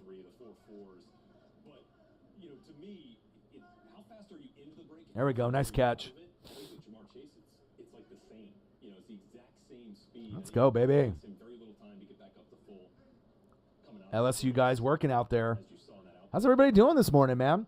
Kyle Pitts and Jamar Chase Pro Day with your boy Ryan and the Northwest Sports Fanatics. Make sure you guys subscribe to the channel. Smash that like button either now or on your way out. Donate to your boy if you can, either on here, patreon.com/NWSF, or the GoFundMe. And if you're looking for merch, Northwest Sports Fanatic merch, link is below every video on the YouTube page. Follow me, Facebook, YouTube, Twitter, Instagram, at NW Sports Fanatics. We got LSU on the TV right now, Jamar Chase. It's very exciting right now to be able to see, what he can do since he was out of the league, last season. Opted out with COVID like Penei Sewell did. So any type of action you can get from Penei Sewell or Jamar Chase, 2 of the top 6 picks or 2 of the top 7 picks that are going to be in the draft, you want to see what they can do. Can Penei Sewell pancake and push guys around? Of course he can. Is he going to be the Quentin Nelson of the tackle position moving forward? Of course he is. Is Jamar Chase going to be like Justin Jefferson? I know he is, but we just want to be able to see him out there. I've watched the film. I can do some reaction videos and kind of show you what he did, but Jamar Chase last played with Joe Burrow when they ended up winning the Natty, right? So he took a year off. But it seems like he hasn't taken any time off. He looks fantastic out there, and he's going to solidify his case of being drafted higher than Devontae Smith. Now, if Devontae Smith slides to 12 and goes to the Eagles, that could be very interesting because he could end up having better stats than Jamar Chase year one if Jamar Chase goes to the Dolphins and Tua can't get him the football as well, and then Jalen Hurts builds a rapport with a Devontae Smith on the Eagles. Devontae Smith could outplay him stat-wise, year one. But as far as, long-term ability, I think Jamar Chase is the guy that could be the Justin Jefferson, out of last year's draft. Long-term success. These LSU guys at wide receiver, we know how good that they can be. Odell Beckham Jr., Jarvis Landry. But I think Jamar Chase and Justin Jefferson, they might be better. I mean, and that's saying a lot. I mean, Jarvis Landry's pretty solid. Odell Beckham has gotten hurt, so he was amazing, with the New York Giants. He's still one of the most, freak athletes that we've ever seen. But do you really think that Odell Beckham Jr. at this point is still a top 10 wide receiver? I don't think so. I think he's got top 10 talent, but I don't think he's a top 10 wide receiver anymore. I think there's other guys that I would rather want, at this point. But we'll see when he comes back from the injury if he can prove people wrong. But Justin Jefferson, I feel, is a top 10 wide receiver, and Jamar Chase could be a top 10 wide receiver. Or if you're not in the top 10, you're very close. If you don't want to put Justin Jefferson and crown him, as a top 10 wide receiver based off what he did last season, if it wasn't good enough for you, even though he could have been co-offensive MVP with Justin Herbert last season, it was very deserved, right? If he's not 10, he's right there, very close, like 11th, 12th best wide receiver. And he's got, the grooming skills with Kirk Cousins where he can leapfrog a few wide receivers and definitely be, an 8, 9, top 10 wide receiver, moving forward. I like his game that much. Jefferson's a machine, and I think Jamar Chase could be a machine as well. Like, big facts. There's freak athletes at LSU. Florida as well. It's like if you're in the SEC and you're from LSU, Florida, Alabama, or if you're from The Ohio State University and you're not a quarterback. These guys are just fucking nuts. Nice hands. Nice hands. Jamar Chase is so crisp out there. Speed, power, cuts on a dime, hits him with a skirt. I fucking love it.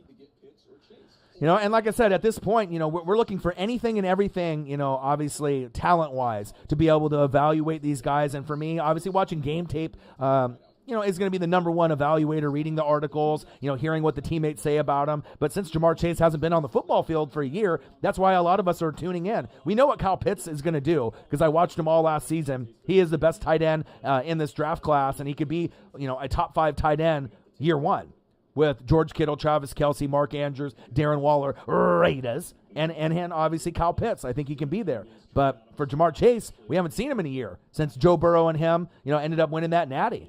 And like I said, and had one of the greatest college football seasons ever with Joe Burrow and LSU and Clyde Edwards-Helaire and Justin Jefferson. I mean, think about that. You had Joe Burrow, Clyde Edwards-Helaire, Justin Jefferson on one side and Jamar Chase on the other. That's fucking unfair. And then the year before that, they had Devin White. I mean, Jesus. Unbelievable talent LSU has been able to accumulate over the last few years. Patrick Queen also from the Ravens. Okay.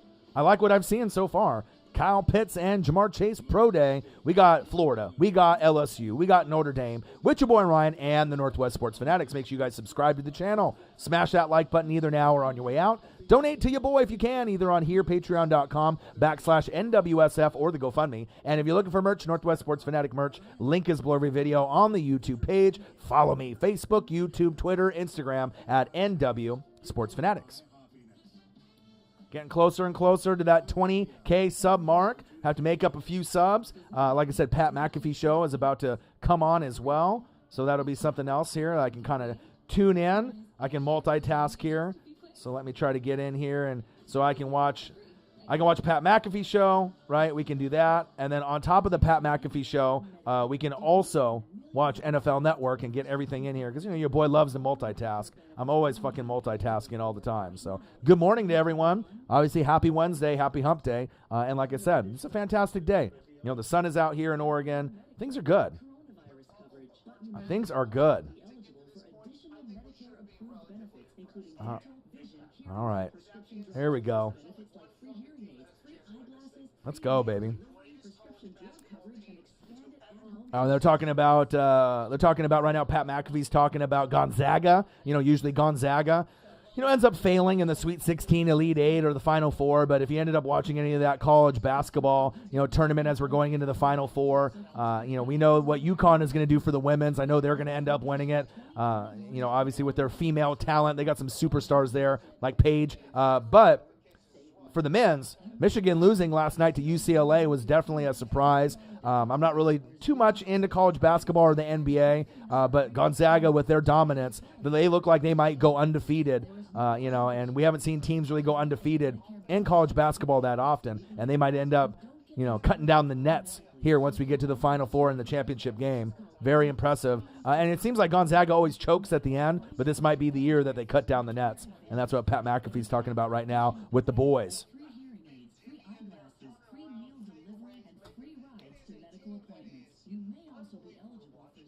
All right, baby. How's everybody doing this morning? I got Pat McAfee show going on. I got NFL Network going on. Your boy is multitasking. I'm watching the fucking Pro Day. I got Kyle Pitts on my TV, Jamar Chase on my TV. We got Florida. We got LSU. We got fucking Notre Dame. I got Pat McAfee show down below. Things are good. Life is good. Good morning, everybody. How's everybody doing? Your boy is grinding. It's 9:06 a.m. Pacific time. I've already been grinding online for an hour and 6 minutes. Got to see a lot right now of Jamar Chase running the routes, catching the football, showing off his legs, showing off his footwork, showing off the skill set that I know that, you know, he's going to be able to bring. And like I said, it all depends on what the Atlanta Falcons want to do. You know, if they want to draft Kyle Pitts at 4, Jamar Chase at 4, even though they got Julio and Calvin Ridley there already, they're worthy of it. But we'll have to wait and see if someone decides to go and draft up for a quarterback at 4. But I'm interested to see. Kyle Pitts could go 4 to the Falcons. Jamar Chase could go 6, you know, to the Dolphins. But we might get some people shifting around, you know, before then. It's going to be very interesting to see where some of the pieces fall. And that's big facts. Pat McAfee. He said Gonzaga is the greatest basketball team of all time. I don't know if I would go that far. He said they're running basketball like 1944. Come on, Pat.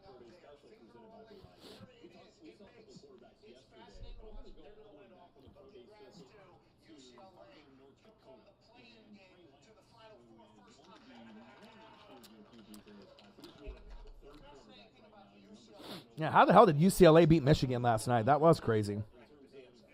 But that's what, you know, makes college basketball, you know, kind of crazy in the tournament. Anybody can beat anybody on any given day, especially in the tournament.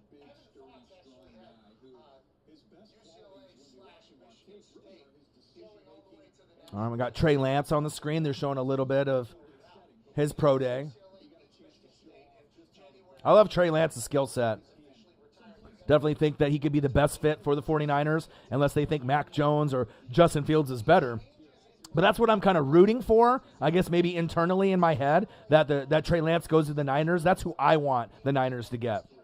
I think that gives them the best chance to succeed with a QB like that. But it's going to be a prospect. You know, Trey Lance, Fields, Mac Jones, it's not going to be able to happen right away. But with the talent that they have at head coach and play caller and Kyle Shanahan, I mean, you're going to be able to speed up the process for those three prospects, whether it be Jones, Fields, or Lance. You're going to be able to get success probably sooner than later than if they were to go to any other team, including the Panthers that are going to be looking at whoever doesn't get picked at 3 or 4. And the Bears are probably very interested to see, who's available there. The Broncos, the Panthers. There's going to be a few other teams that are going to be looking to trade up into the top 5 with the Bengals and with the Atlanta Falcons. So anything is possible.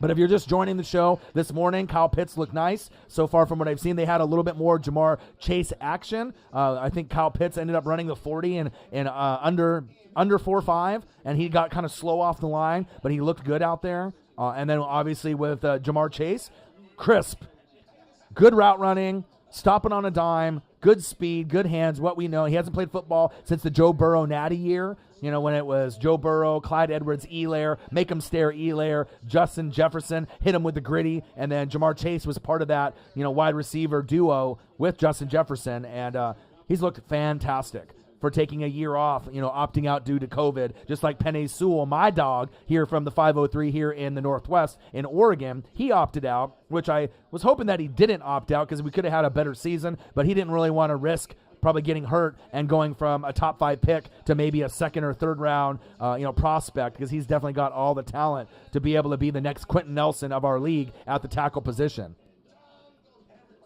Pat McAfee. NFL Network, Pat McAfee Show, and if I could get NFL Network with Good Morning Football on another TV, then I'm set. I mean, that I can multitask with the best of them. You got to be able to get all the information out.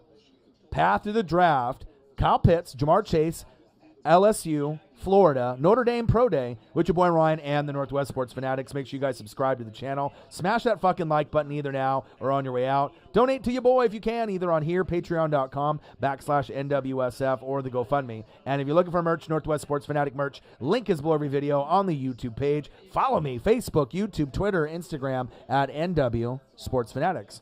So your boy's just doing the research, the grind, watching the film, reading the articles. I got like 10 fucking screens up, on the iMac. I'm grinding. I'm watching the film. I'm watching the pro days. I got Pat McAfee on. It's a great day, man.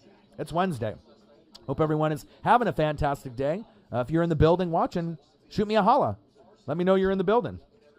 And as people kind of wake up, probably get a few more people hopping in, because normally I never live stream at 8 a.m. Pacific time. I mean, that's early for me, you know what I mean? Waking up at 7 a.m., getting kind of myself woken up, with the Monster energy drink and some water, and trying to get things going. But, if I can wake up and watch Jamar Chase before anyone else and Kyle Pitts give my evaluation, like I said, I'm going to do it because they're going to replay this thing like fucking 3, 4, 5 times, and I didn't want to wait till later on. I want to watch this thing live, so.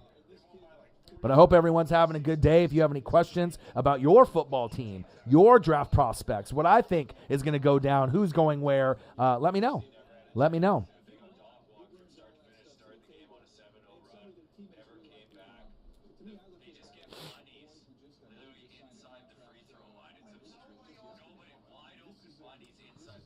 Ian Book, winningest quarterback in Notre Dame history. I mean, Notre Dame is kind of known as offensive lineman U. You had McGlinchey go to the 49ers, but Quentin Nelson, I mean, we're talking about the best guard in football, the best offensive lineman overall in football. And if you've noticed, the Colts were one of the worst teams when they had Andrew Luck on the offensive line, and that's a big part of him retiring. Now they've really beefed up their O-line where they have a top 5 O-line overall, and they're led by the workhorse, Quentin Nelson. He's played like 3 years and he's given up like 3 sacks, like a sack a year. This guy's a fucking monster. And like I said, I'm really hoping that Penei Sewell can prove to people that he can be a Tyron Smith. He can be a Trent Williams. He can be a left tackle for the future for the Bengals and Joe Burrow, but also make a name for himself and get to many, many Pro Bowls and hopefully be a Hall of Famer. So that way that we can have Justin Herbert and Penei Sewell as of late kind of show that, hey, Oregon Ducks, we can get some guys that can go into the league and not be a laughing stock. Not every guy is going to be a Dennis Dixon getting hurt or a Joey Harrington, obviously having the jitterbug feet and not being able to ever get it done with the Lions or the Steelers, even though he had a lot of talent. A lot of these guys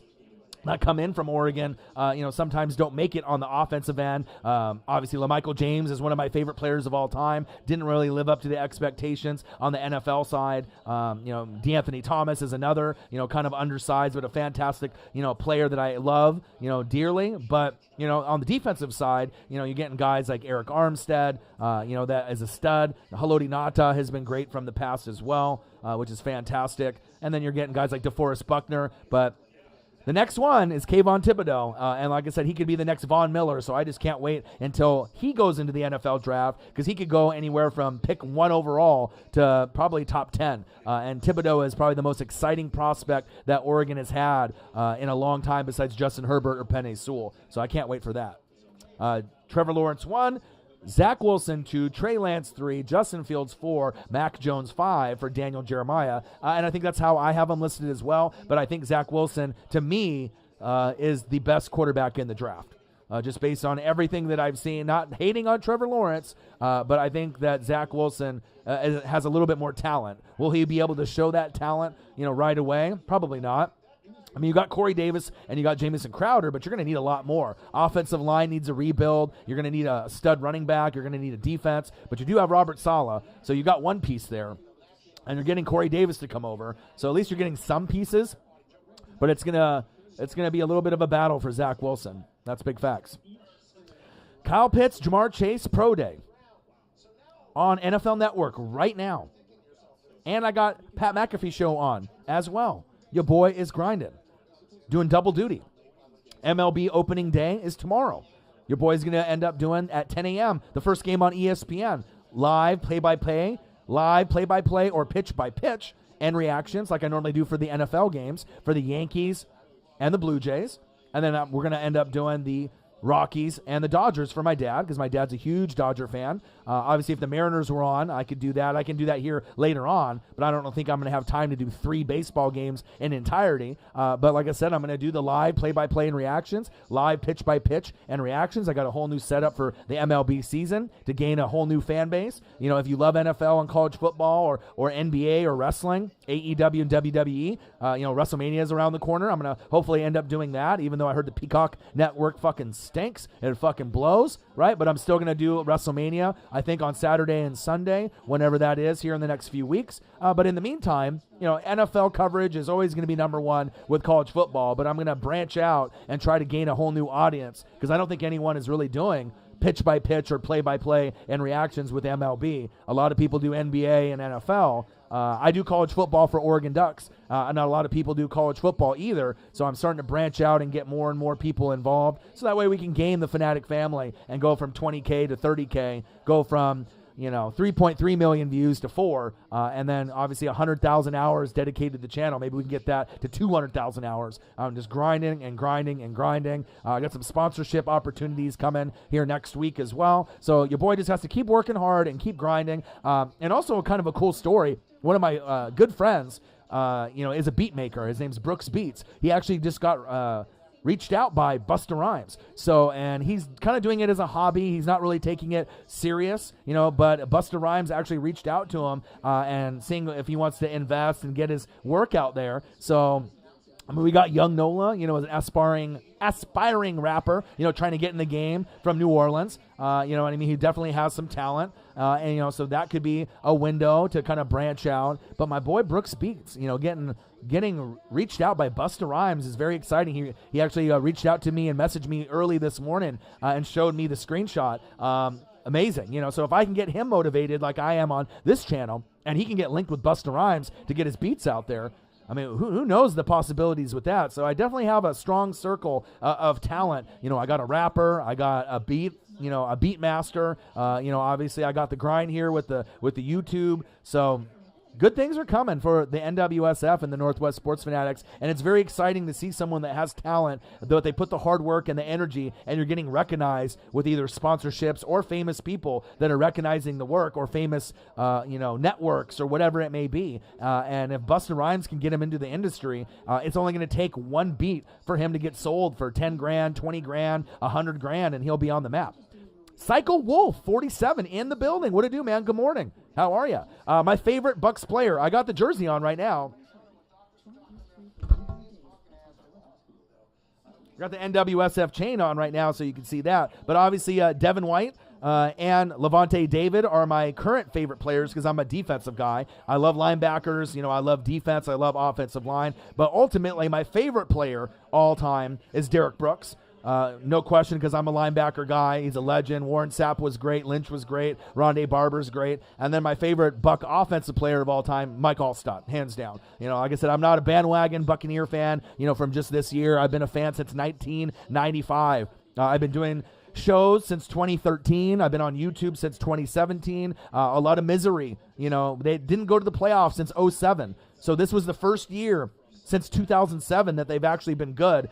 Brought in Brady, you brought in Gronk and AB, but on top of that, we've drafted really well in the last couple years. Devin White, Antoine Winfield Jr., this past season, Tristan Wirfs, Sean Murphy-Bunting, Carlton Davis. So it's exciting, man. We're really getting to a point now where we can go for two, especially when we're bringing back all 22 starters. I love Devin White, man. Like I said, I think he's a top 3 linebacker in the league right now, top 4. You got Bobby Wagner, right? You got Fred Warner from the Niners. So you got the Seahawks with Bobby Wagner. You got Fred Warner from the Niners. Much love, much respect. Darius Leonard is considered right there at the top from the Colts. And you got Devin White. And if you watch the playoffs and you watch this season or even last season, has there anyone that's been more consistent than Devin White, getting interceptions, fumbles, big hits, sack lunches, getting those sack lunches? I don't know. Especially in the playoffs, it's the biggest impact that I've seen from a linebacker in recent years, in the last 20, besides maybe Ray Lewis helping the Ravens win those 2 Super Bowls when he was there. And that's big facts. Game winner, 31. What it do, man? How are you? Good morning. I got the Pat McAfee show on my phone below here. On TV, I got Path to the Draft. I got the NFL Pro Day, Florida, LSU, Notre Dame, watching Kyle Pitts and Jamar Chase and the Notre Dame talent. How is everybody doing, man? Good morning. And I've been online for over an hour now, almost an hour and a half. Your boy's grinding, doing live streams all the time, reaction videos, just trying to give everyone as much content as possible. The grind to 20K is real, getting closer and closer to that number, which will be very exciting. WrestleMania is around the corner. I'll be able to do a live watch party for that on Saturday and Sunday in the next few weeks. NFL Draft is at the end of the month in April. I'll do day 1, first round, and probably day 2, rounds 2 and 3. Do some mock drafts in between. So we'll do some AEW, we'll do some WWE, and I'm going to be doing MLB this season for the very first year. I have a whole new background and a whole new setup. So I'll be doing the Yankees and the Blue Jays tomorrow at 10 a.m., and then I'll do the Dodgers, my dad's favorite team since the 1950s.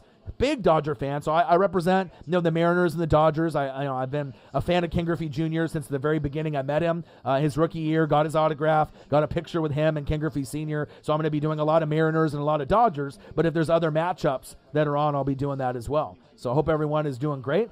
He says, nice, Devin White, that's cool, man. I'm doing good. How are you doing? I'm doing good, man. I've been a fan since I was born in 2007. Nice. Yeah, and like I said, I'm an old school guy. I was born in 82. Even though this face might not look it, I'm 38. So a lot of people, they don't really know how old I am. They think late 20s, early 30s or mid 20s.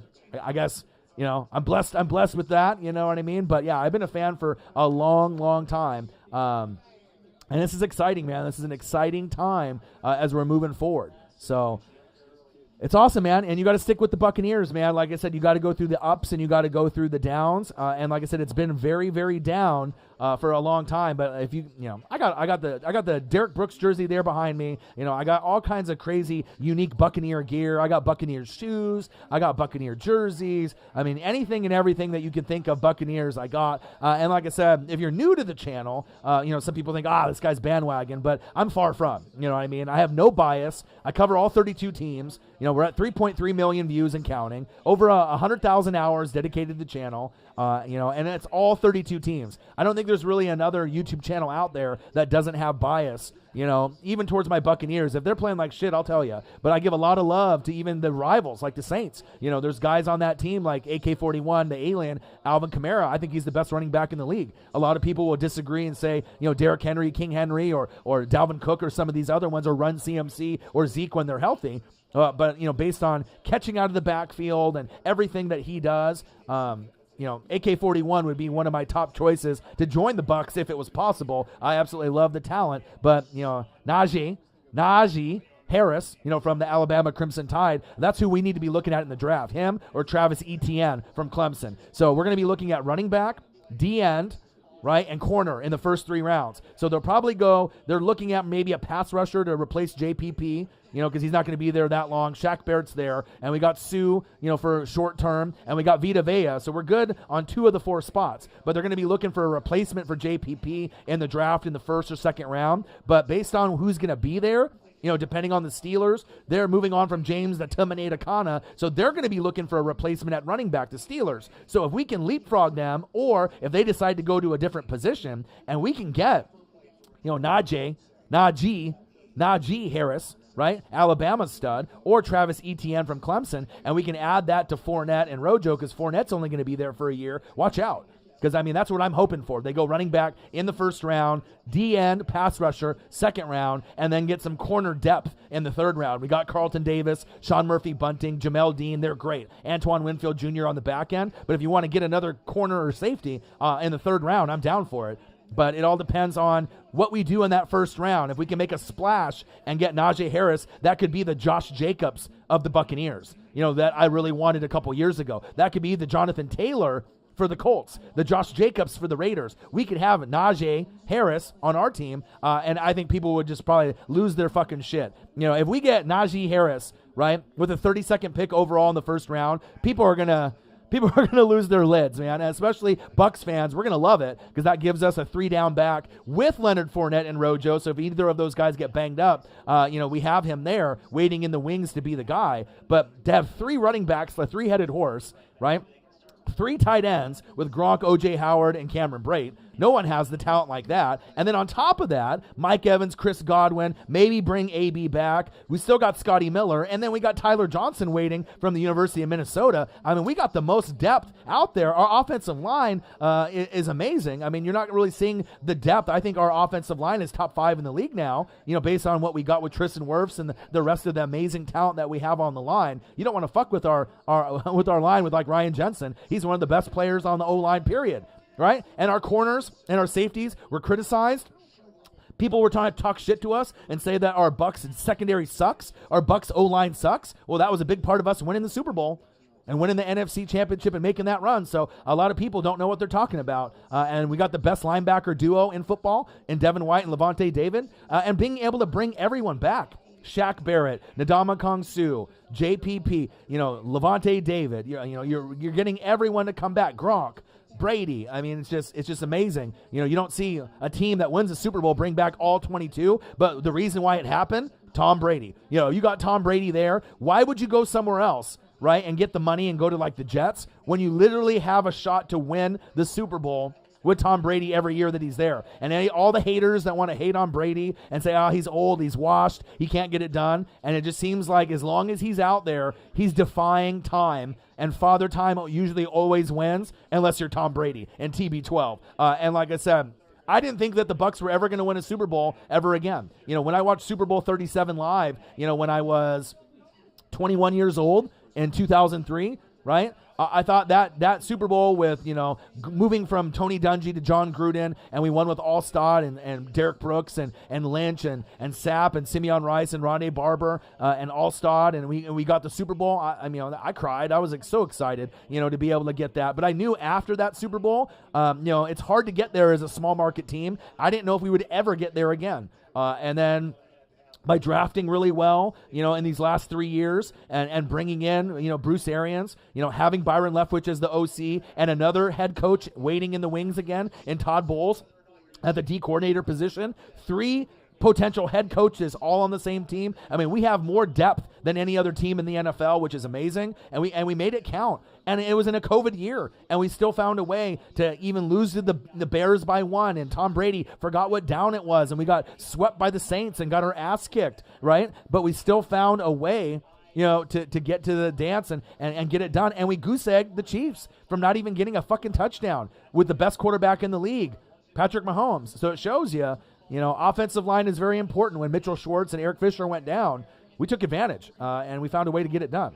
Cycle Wolf 47, nice. He's like, I finally found a fellow Bucks fan that isn't bandwagon. Yeah, my dad wants ETN for the Bucks. Next season is going to be like a movie, a lot of good things happening in the NFL. Yeah, and like I said, I'm one of the only Bucks YouTubers that's out there. I mean, there's a couple other guys I know that'll do like, Bucks maybe reaction videos or Bucks talk, you know what I mean? But I feel as far as my energy, right, my knowledge, obviously the dedication, the passion that I have to the game, being a fan since 1995, covering all 32 teams and not being biased on any of them, even the Bucks, you don't see that. Like you don't see people on YouTube or on TV or on sports radio or in podcasts. It's like everyone is like Skip Bayless. They're all about their team. They love to talk shit about the rivals, but I'm the opposite. And that's why we're almost at 20K. We're just about around the cusp to get there. And I know this channel can grow to 30K, 40, 50, 60, and eventually 100K so I can get that silver button. 3.3 million views can get to 4 to 5 to 10. And I'm just going to keep grinding and grinding and grinding. But I give a lot of credit to like the Saints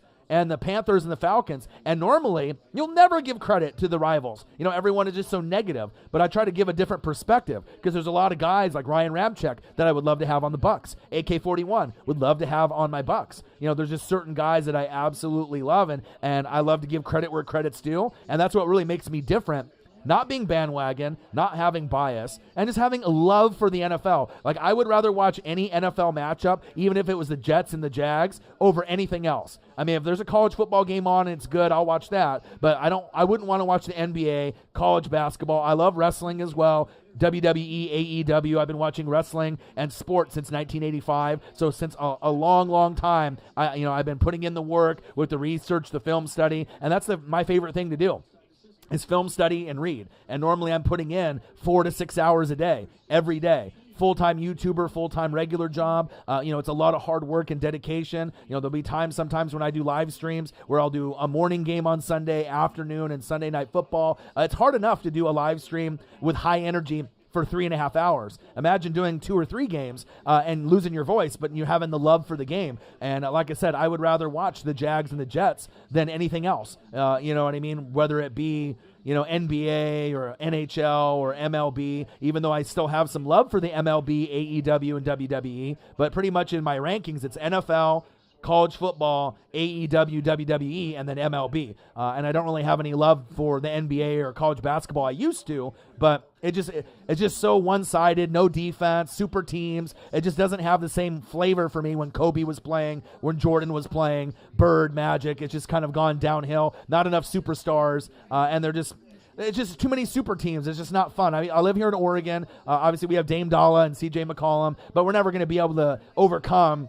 teams, the top dogs, if they keep, stacking the teams like the Lakers or the Nets now that you're seeing. So I have absolutely no interest really in the NBA or college basketball, but I still might end up doing some live streams and some coverage when we get to the NBA Finals, just because it's the NBA Finals, to see if LeBron will win or if the super team with Blake Griffin and LaMarcus Aldridge and James Harden and Kyrie and KD can, end up beating the Lakers. So it's just kind of getting ridiculous for me. Cycle Wolf says, I almost cried when they franchise tagged Godwin. He's my favorite player of all time, to be honest. I watched him at Penn State before anyone really knew who he was, and I knew he was going to pan out. And it was smart to tag Godwin over Shaq Barrett because he's younger. And if Godwin would have left the market and got, 15 to 20 million a year, to go to like the Jets, he could have considered that option. But tagging him started the wheel to turn for the other guys, because I think even if we didn't tag Godwin, I think that he would have come back. I mean, you can win one Super Bowl, but it's all about like legacy. Do you want to win one, Or if Brady's still one of the top dogs there, you might be able to win 2 or 3, and then you can go somewhere else if you like. But it's all about legacy. Some guys are good at once they win 1 Super Bowl, or if you're like Brady, you're trying to win 7, 8, 9, 10. And like I said, it gives you the best chance to win. And you're playing around guys like Mike Evans, and we'll see if AB comes back, Scotty Miller. You're in a good spot, Gronk. You know what I mean? It's all about Godwin's legacy, and I hope that after the franchise tag, I hope that he can come to an agreement to be a Buccaneer for life, because I don't want Godwin to go anywhere. I mean, Mike Evans and Chris Godwin are the best duo at wide receiver in the league. Come at me. You know what I mean? Who else is better? You got 2 top 10 wide receivers on the same team, period.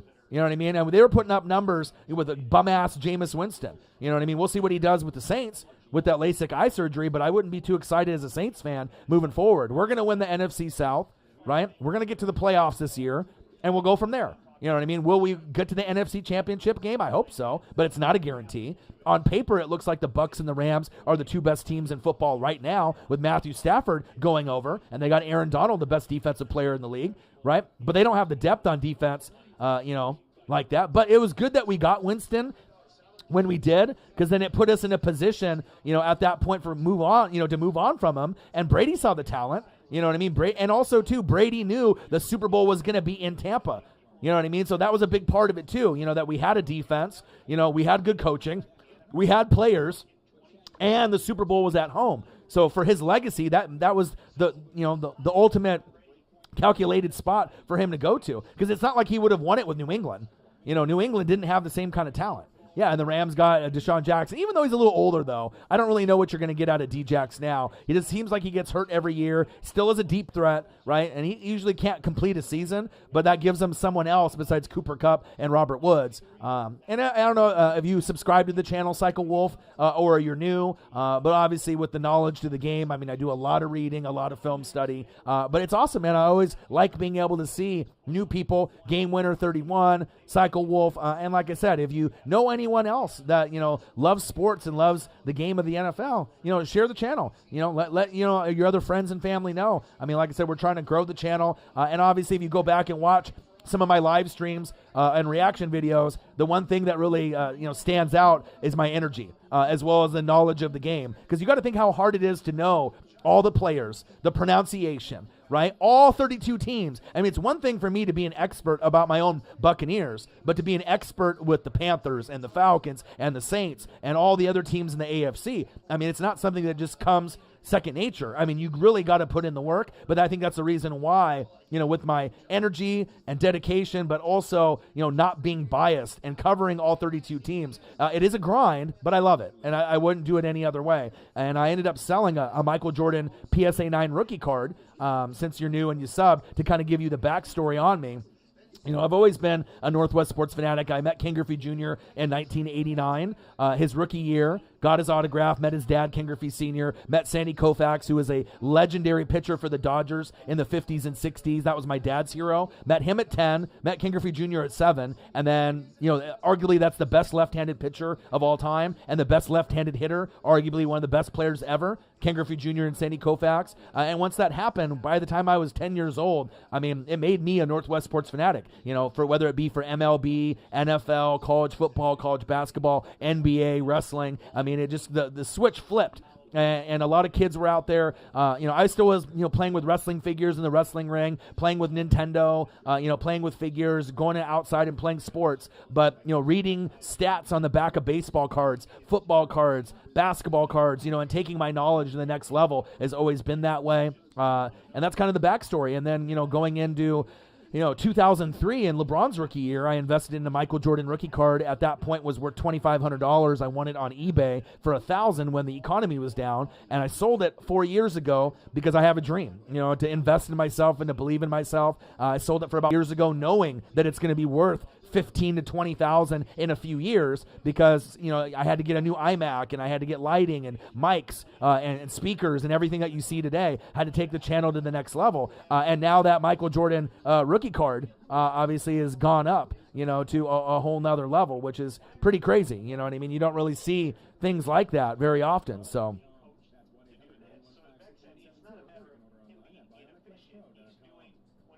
but had to refresh the stream here real quick. One sec. One sec here while I refresh everything, my guys. 1 second.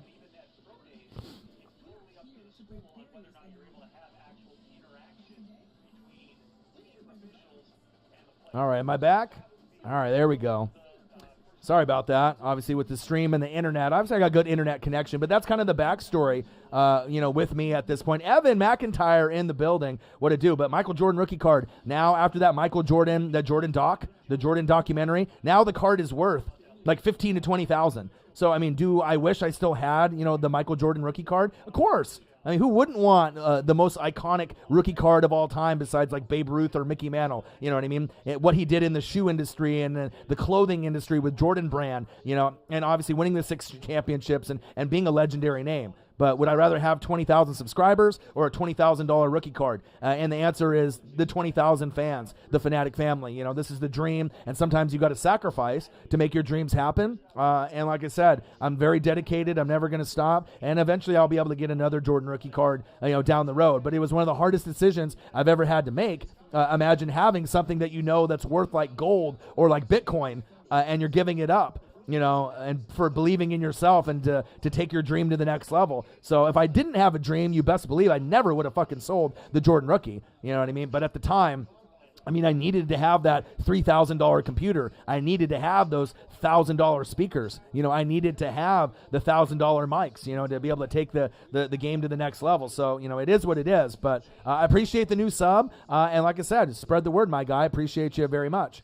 So I have some Buccaneers cards, so hopefully those will be worth something in one day. I got Warren Sapp rookie card, Derek Brooks. I got some of the old school guys. I got a lot of the old school jerseys, Simeon Rice, Warren Sapp, Doug Williams, Creamsicle Orange. I got Levante David. I even got some of the old school guys, from a few years back that didn't pan out. Dougie Doug, Muscle Hamster. I got that.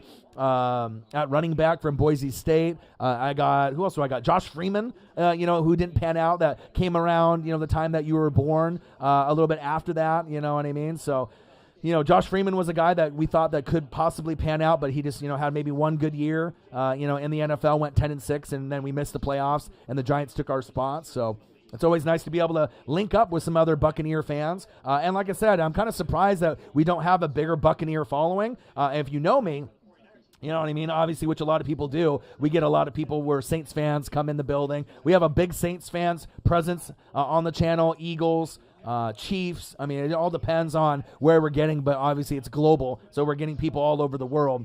But it's exciting to always have another fellow Buccaneer fan in the building, so I appreciate you. Hope I earned the sub for you, and we're going to have a lot of fun moving forward. Let's see here. We got Terrence Marshall Jr. on NFL Network. Tom Pelissaro on Good Morning, not Good Morning Football, but Pat McAfee show. So we got to see Jamar Chase in his pro day. He looked fantastic. I hope everyone is having a fantastic day. Kyle Pitts, Jamar Chase pro day with your boy Ryan and the Northwest Sports Fanatics. Custom NWSF Chain Gang in the building. Make sure you guys subscribe to the channel. Smash that fucking like button either now or on your way out. Donate to your boy if you can, either on here, patreon.com/NWSF, or the GoFundMe. And if you're looking for merch, Northwest Sports Fanatic merch, link is below every video on the YouTube page. Fucking follow me. Facebook, YouTube, Twitter, Instagram, NW Sports Fanatics. Tyler Johnson rookie card. Yeah, I love having other Bucs fans. And like I said, there's going to be a lot of Brady bandwagoners, a lot of Bucs bandwagoners after seeing what they did. But, for being an OG, triple OG, there's not a lot of Buccaneer fans out there. And sometimes, I'll get teased by some of the Saints fans and some of the other fans in the league. You're like the only Buccaneer fan on planet Earth, it seems like. And sometimes I feel like it. But, if you end up, looking around on YouTube, you'll see some. But it's all about content, energy, and bring in the fire. And like I said, there's a lot of people on YouTube that are out there that might have fire editing, but their content is garbage, or they have fire editing and their voice is cringy. You know what I mean? So I try to give people, the voice, because a lot of people have said, hey, you got kind of like a radio, TV, podcasting voice. So I'm very grateful for that, with what I've been blessed with. I got the hard work and the dedication and the passion, which I've obviously proven that as well. But I just love the game. And it's always great to be able to engage with new fans like you. And I appreciate you, Psycho Wolf. Hopefully I've earned that sub. You'll keep the sub. You can, maybe spread the word around. And like I said, once we get into football season, if you go back and look at the library on some of the games that I've done, I definitely think you'll be one of those guys that will be around long term, especially since you're a fellow Buck fan as well. And that's big facts. All right, so we got Pelissaro on the TV here with Pat McAfee show. All right, we got Path to the Draft. A little bit more Florida Gator action. Hopefully we get to see some Kyle Pitts. Hopefully. And if you have any questions about your team and the NFL draft, any comments that you want to make about your favorite team, anything that you want to talk about this morning, please do. Let me know you're in the chat. I mean, obviously there's some people that just like to listen to my voice or just, hop in the chat and just listen. But, if you have anything to say or if you just want to say hello, say hello. Let me know that you're here. Don't be shy. You know what I mean? Holla at your boy. You know what I mean? Like I said, I grind all the time. You know what I mean? Like I said, I've already been grinding for almost 2 hours. When I did the Monday morning live stream, I was online for 4 hours. I mean, there's not a lot of people that can consistently go for that long without taking breaks. And, like I said, you guys are the best fans on earth, the Fanatic family. So let me know you're here. Let's engage. Let's talk, man. Like I said, NFL, college football, WWE, AEW, NBA, college basketball, March Madness. You want to talk about MLB opening day? I'm here, man. I follow everything. Sports Fanatic. All right? Big facts. Psycho Wolf says, yeah, I cried when we beat Washington in the wild card because that was the first time I saw them win in the playoffs, and I won't unsubscribe. Appreciate that. Yeah, I mean, like I said, for me being a fan for a long, long time, since 1995, I've been watching football since 85, so since I was about 3 years old, believe it or not. Just watching wrestling and seeing Hulk Hogan, in his prime, and Jordan and Wayne Gretzky in hockey. I mean, I really got to see the greats of all time in every sport: tennis, golf, Tiger Woods, Andre Agassi, Pete Sampras, obviously with Wayne Gretzky in hockey, being able to see Mario Lemieux, seeing Jordan and Bird and Magic in the NBA, Joe Montana, Jerry Rice in the NFL, Ken Griffey Jr. in baseball. I mean, it's pretty amazing, to grow up in the 80s and the 90s. I don't think people really realize, I mean, if you grew up in the Kobe or LeBron era, it's one thing. But I don't think people realize how great the talent was in sports in the 80s and 90s. And I was definitely blessed to live in that era to be able to see, that kind of talent. And that's big facts. But, yeah, beating Washington was big. I wish Alex Smith would have been a part of that game because I think the game would have been a little bit closer. But I knew in December I predicted that they would go 4-0, after losing to the Chiefs. And they did. Fucking manhandled everyone in December. And then they never looked back. Beat Washington, beat the Saints, beat Green Bay, and then found a way to beat the Chiefs. One of the most memorable years in my history. I even got the Super Bowl shirt from not this Super Bowl, but from Super Bowl 37 from 2002. I have it in the closet with the tags on it, right? Even with the hologram still on it. So, your boy's a collector. I mean, I don't wear those things. Anytime something special happens with the Buccaneers, I mean, I got Buccaneers shoes. I got all kinds of crazy things that I can show you, Cycle Wolf, and I usually do that from time to time. And like I said, just to kind of show the fandom and my love and how long I've been following this team. But it's definitely nice to be able to engage, with definitely other Bucs fans that are out there. But yeah, Bucs all day, every day, but I never will be biased. I'm never going to be just like, the Buccaneers are the greatest, fuck everyone else. Because it's, you got to have good karma. And you want to be able to evaluate talent, which I love to do. And you want to be, one of those people that's not one of those guys, you know what I mean? That's a Skip Bayless, where it's just Cowboys, Cowboys, Cowboys, saying a bunch of shit that you don't really believe in. You want to be able to be correct. And I feel I say a lot of things on YouTube that other people are thinking, but they just don't say it. And it's refreshing to be able to engage with fans that are realistic and that aren't just so bandwagony or that are just have tunnel vision about their team only, because there's a lot of fans that are out there. It's all about my team, fuck everyone else, and that's kind of the mindset when you're younger. But when you get a little bit older, get a little bit more mature, and you can kind of see the NFL in a different way, or other sports organizations in another way.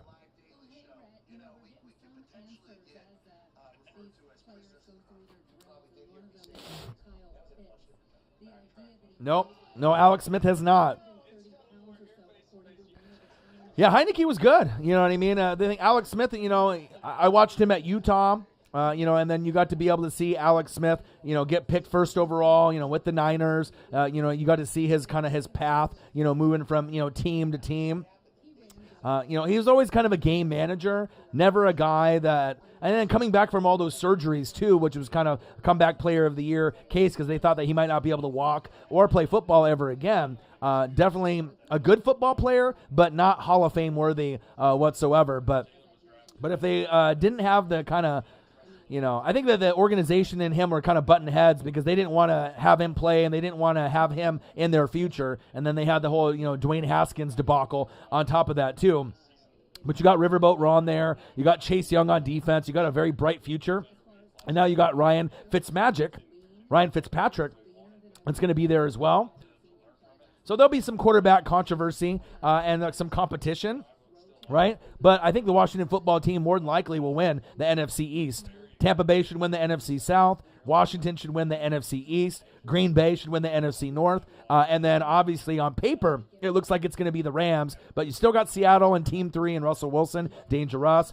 Kyler Murray's still going to do some things, and depending on who the Niners get and if they can stay healthy at quarterback, whether it be Fields, or Trey Lance or Mac Jones, maybe they'll be in the mix as well. And then on the flip side, you got the Buffalo Bills. They'll still be at the top. Kansas City Chiefs with Patrick Mahomes will still be at the top. Cleveland, Pittsburgh, or the Ravens still at the top there. And then on the South, more than likely it'll be the Colts with Carson Wentz or the Tennessee Titans with Ryan Tannehill. So, you're still going to get some teams that go from last to first, or from third to first, or second to first. It always happens every year. So we'll have to see if the Niners might be that team, or maybe it's the Cardinals adding J.J. Watt. We'll have to kind of wait and see. But, that's what makes the NFL great. You never know. All right, path to the draft, pro day. Speaking of Carson Wentz, he's there in studio as just a flashback clip with Pat McAfee, because obviously there's a lot of haters of Carson Wentz. So I got that here below. Watching the Pat McAfee show, 12 p.m. to 3 p.m. Eastern, which is 9 a.m. to 12 p.m. my time, right? So I watch that every day. And obviously watch Good Morning Football every day. Those are the only ones that I really follow. I don't watch, Skip and Shannon or Get Up or, a lot of these other garbage programs that are out there. I wouldn't necessarily say Skip and Shannon is garbage, but I just don't like Skip Bayless. I like Shannon a lot, but it's just all for ratings and all for clicks. A lot of this fighting and a lot of staged bullshit. So I'll stick with Kay Adams, Peter Schrager, Kyle Brandt, and Nate Burleson on Good Morning Football, and I'll stick with Pat McAfee and the boys on the Pat McAfee show on YouTube, and that's good enough for me, and obviously a lot of hard work and energy that I'm going to put in with my own, channel here on YouTube, the Northwest Sports Fanatics. Cardinals might make the playoffs. They're getting closer and closer. Like I said, Kyler Murray is getting better and better. They just need to revamp the defense. You got J.J. Watt and Chandler Jones, two of the best sack lunch, people that are in the league. Like I said, I come up with a lot of original content here on the channel. So, when someone gets a sack, it's 12 noon. You know what time it is? It's time for a sack lunch. Yum, yum, yum, yum, yum. And you got, networks like NFL Network and NFL and other people copying kind of my catchphrases and my nicknames that I come up with players, throughout the season. But yeah, I think the Cardinals are definitely going to be in the mix. The Rams, on paper, getting Matthew Stafford, look like they're going to be the best team in the NFC West, but it's going to be tough. Seattle seems like they always hang around with Russell Wilson. Kyler needs a better defense and a better O-line, and they're starting to get there. Budda Baker's a stud. Chandler Jones is a stud. Watt is older, but he can still do a few things to make the team better. You still got DeAndre Hopkins there, and you got some weapons for the Cardinals and Kyler Murray. And then, obviously, as we know with the Niners, if they can get healthy with Nick Bosa, Fred Warner on defense, Sherman is probably gone, so they won't have him, but they still have nice pieces, Deebo Samuel, Ayuk, at wide receiver, and depending who they have at running back, and having Jimmy G and this new rookie QB or not, it'll be exciting. Chiefs-Bucks rematch in the Super Bowl is possible. Could be possible. Bucks-Patriots play this season. So we'll be able to see Tom Brady play against his former team. Very exciting. A lot of storyline with that. But definitely we could get a Bucks-Chiefs rematch. But I'm not looking that far ahead. Obviously we're returning all the starters is great. You don't see 22 starters getting returned on offense and defense after you win the Super Bowl. But it definitely shows you we are the biggest threat in the NFL going into next season. Everyone is going to be gunning for us, but I think we have the most depth in the NFL at this point, player for player, position for position. So as long as we don't have any crazy injuries, there is a good shot to win the division. There is a good shot to make the playoffs. There is a good shot to get a 1 seed. There is a good shot to, make the NFC Championship game and get to the Super Bowl and possibly win. I mean, no guarantees, but we're definitely in a great position. And if we can end up going to the Super Bowl instead of people sleeping on us and taking us as the underdog, we'll probably be the favored team as long as everyone's healthy. Because every time Tampa goes to the Super Bowl, it seems like we blow the other team out because of our defense. So very exciting, man. We already got 2 Super Bowls, blew out the Raiders, in 2002, 2003, in Super Bowl 37, and then we blew out the Chiefs and Patrick Mahomes in Super Bowl 55. Very exciting. Yeah, I did see the schedule. Yeah. But nothing necessarily is going to be easy. You got to go in every game. Like I said, we're going to have to take every game serious. And that's the thing that, with Tom Brady there and Bruce Arians, they're not going to, be able to let these guys relax. You know what I mean? They're going to be putting, the foot on the pedal, and so that's what I like. We're not like, oh, we won the Super Bowl. Great. You know what I mean? Brady is one of those guys wants to win a Super Bowl every year, and he's changed the culture in Tampa Bay, which I love. So once Tom Brady leaves, hopefully we can find a guy that's not necessarily going to be Tom Brady, but has that same kind of mindset that we can go in there and we expect to win. We expect to be great, not, just to be average and, what are we eating for dinner after we lose, like when we had Jameis Winston, because it seems like the seasons were over for us in like October. By the time we were 1-3 or 2-2, it seems like by October when we had Jameis Winston, there was no chance for the playoffs and we were just a garbage football team because of Jameis Winston and his turnovers. But it showed you we ultimately had almost the same kind of team besides Jameis. We added some draft picks in Tristan Wirfs and Antoine Winfield Jr., and that was a big part of us winning the Super Bowl, as well as my guy, Devin White, with the jersey that I got on right now. Having Devin White there is huge. Definitely, we've hit on all our draft picks as of late in the last 3 years, and that's huge in sports, as well as having great coaching as well with Bruce Arians, right? Todd Bowles, who could be a head coach anywhere else. Great D coordinator. I hope he stays for a long time. But at some point, Arians will be gone, Bowles will be gone, as well as Byron Leftwich. He'll be a head coach in our league sooner than later, too. And that's big facts. All right, there's some breaking news for the Seattle Seahawks. What is it?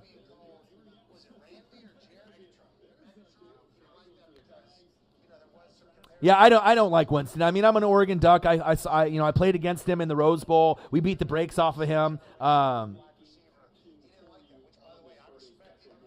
I've never been a Jameis Winston guy. The reason that I didn't like Jameis Winston because he was a fucking knucklehead off the field. He's like a grabber in the pussy and jumping up on tables at Florida State. He was entitled. He played baseball or football. Could have made pro probably in the MLB, but he just kind of put himself on a pedestal that he was just so much better. He was the man on campus. I get it. He was the top dog at Florida State, right? But you got to be able to respect people. And then he had the groping thing with the Uber driver for Uber Eats getting like a burrito. It seems like he was always getting in trouble off the field, and you can't have guys getting in trouble off the field like that. I want to be able to have someone I respect on the field and off the field that takes the game seriously, that's not going to be immature and get in trouble. So I've never liked Jameis Winston. If we would have picked Marcus Mariota, he wouldn't have panned out either under the regime that we had at the time. But, even though I'm an Oregon Duck guy, I mean, you got to be able to find the right team. But I don't think Jameis Winston's ever going to be a guy that's going to pan out long term. He can throw for 5,000 yards, but of course, if you throw for 33 touchdowns and 30 picks, you're never going to win ball games. You're always going to be under 500 with all those turnovers. So yeah, I mean, fuck him, dude. I'm glad we got rid of his ass, because if we didn't get rid of his ass, we would have not got Tom Brady and won this fucking Super Bowl. So I mean, good luck to him on the Saints and whatever he does. But a lot of these number 1, number 2 picks don't pan out. Jared Goff, Carson Wentz, Marcus Mariota, right? Jameis Winston. So, I mean, it is what it is. Let me take a quick look to see. Tyler Lockett, 4-year contract, $69.2 million, $37 million guaranteed. Nice. Lockett's worth it. Tyler, get to the door, and Lockett, obviously one of the nicknames that I came up with, for Tyler Lockett. Well deserved. Doug Baldwin was great, when they had him. Now you got Tyler Lockett and DK Metcalf. You got to lock him in. So that's pretty much the breaking news that I'm seeing right now. LSU star Jamar Chase today at the Pro Day, 41-inch vert, crazy, over 40-inch vert, 11-foot, broad jump, 4.38 40-yard dash. Wide receiver 1, so definitely this guy is going to be picked very, very high in the top 10. Can't wait to see him play. Super stoked. All right, so that looks like that's the main news. I'm trying to refresh here to see if there's anything else. That looks like it's pretty much it. Let's see here. I got Ryan Schrick, who is a big Chiefs fan and Florida Gator fan, and he actually just sent me a clip, probably of an offensive lineman. And that's a nice thing about the fans here. On the channel, they can send me things on Twitter. I'm not sure if you have Twitter, Cycle Wolf, but if you have Twitter, you can go to OrionNWSF or just look up NW Sports Fanatics, and you can talk to me on there. And obviously it's got good memes and GIFs, and it's got good news. It's got obviously a lot of footage of sports on there as well. It's my favorite app to use. I don't really like Facebook or Instagram that much, or TikTok or any of that, but it's pretty much YouTube and Twitter are the best for me. It's at the end of the month. At the end of April is the NFL draft.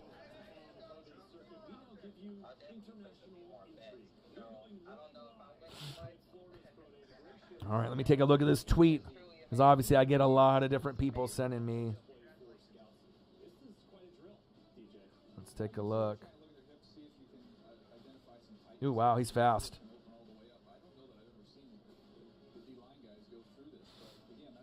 Take a quick peek here.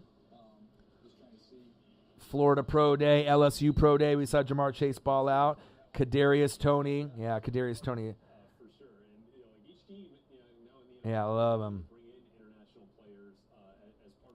Kadarius Toney, another name on the Florida Gators. Let's see, I got another message from another person. Twitter's great. Let's see here. So they need to switch him to halfback. This is solely based on Madden's rating system. That's funny. Oh, man. Jamar Chase. Unbelievable. Let's go. Hope everyone is having a fantastic day. Good morning, right? It's 10 a.m.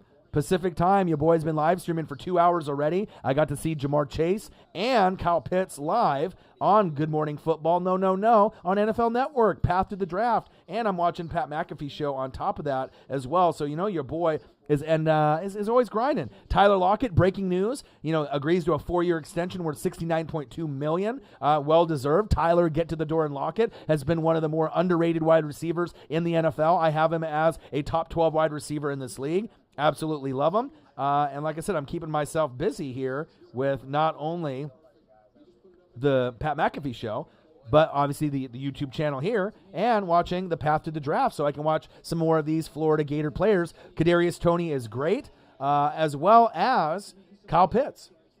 6'5" and 5'8", 245 pounds, 4.44. 40-yard dash at 6'5", almost 6'6". Do you realize how crazy that is? And the wingspan of 83 and 3/8. Fucking crazy. A 4.44 for a guy that is ultimately 6'5", on the brink of 6'6".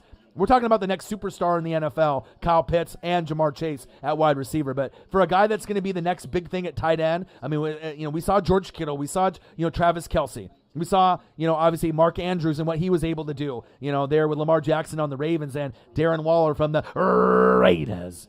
This guy is crazy. 97 receptions, 1,419 yards, 17 fucking receiving TDs in college. Are you fucking kidding me? Unbelievable. Kyle Pitts. Let's go. 2019-2020 seasons. FBS ranked number 1. 97 receptions, 1,419 yards, 17 TDs. First. Man, do you think the Jags will mess up their pick by not going with Lawrence? No, they're going Trevor Lawrence 100%. And the thing is, they couldn't mess up the pick, because if they went Zach Wilson, that's the best quarterback in the draft, in my opinion.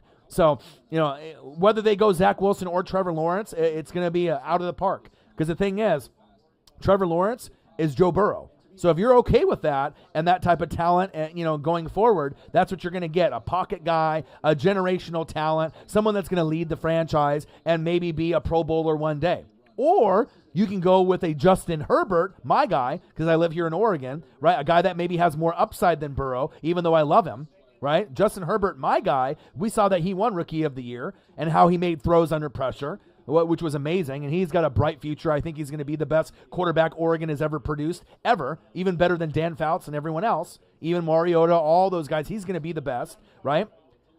He is going to be Zach Wilson, the Justin Herbert of this league, I feel. A little bit more flashier, a stronger arm, a better deep throw ball kind of guy.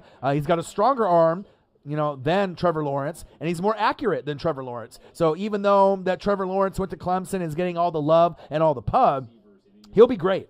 He's going to be good for the Jags. But I personally like Zach Wilson a little bit more, but it's going to be a good fit for Wilson to go there, even though they got Sam Darnold, because Robert Saleh, is going to try to change that franchise instead of being a laughingstock like Tampa Bay was for all those years, right? Jets, Jets. And the Jags, with Urban Meyer, you're getting two guys that are going to put those guys' faces on the map, just like Joe Burrow did with the Bengals, Justin Herbert did for the Chargers, and Tua hopefully will do for the Miami Dolphins. So I'm excited. And like I said, evaluating talent and reading and watching film is my favorite thing to do. And believe it or not, I do 5 to 6 hours like every day. I don't think there's anyone else that really puts in that kind of work or talent and dedication and energy into something besides like an NFL scout. You know what I mean? Like who else does that? Putting in that much time and energy for all 32 teams and college football on top of NBA, college basketball, MLB, wrestling, WWE, AEW. I don't know. I mean, I haven't met anyone else that really has put in that kind of work. But I love it, man. It's not really work to me. I mean, it's my dream, and knowledge is power. You got to be able to know how to pronounce names. You got to be able to know what you're talking about, especially on YouTube, or social media. Because if you're one of these guys that are on social media and you're blowing smoke up your ass, or if you're in your friend group and you're talking, football, or you go to a bar, or you're hanging out with your friends, and you get that one guy that doesn't know what he's talking about, instantly within the first minute of what he says or she says, if they know what they're not, if they know what they're talking about in the NFL, or if they're blowing smoke up your ass. It's very clear to see who knows their shit and who doesn't. Jamar Chase, Jalen Waddle from Alabama is great. Devontae Smith is great. Kadarius Toney is fantastic from Florida. And Terrence Marshall Jr. is great too. So we're going to have a lot of wide receivers go out very, very, very, very soon. I'm excited about that. All right, I got Pat McAfee show here too. I'm multitasking, baby. If you want something to do, put on the Pat McAfee show with your boy, and we can watch it together. I got Kadarius Toney here on Path on the Draft. We're watching the Pro Day here on TV as well. Your boy's always grinding, man. Always grinding.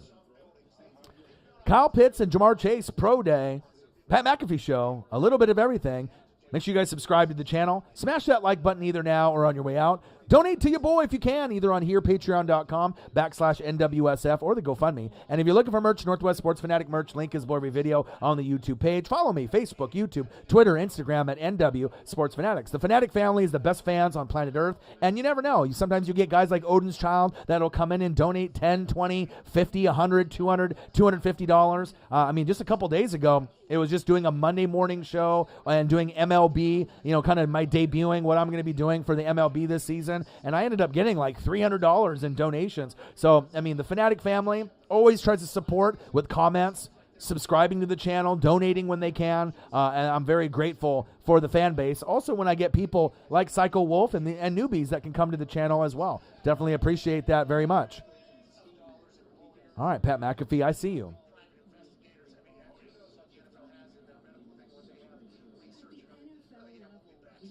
All right, we've got Dan Mullen on the screen, 29-9 as a Florida Gator head coach. Absolutely love the talent that they've been able to bring there. It's fantastic.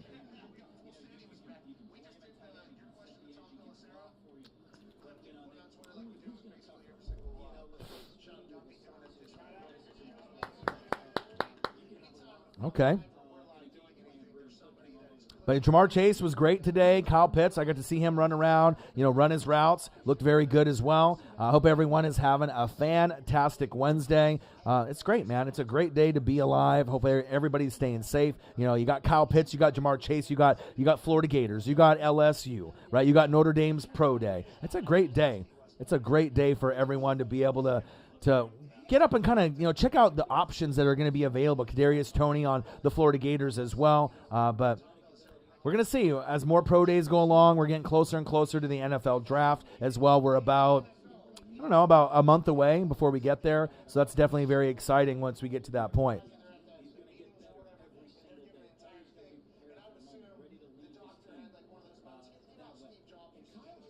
Pat McAfee.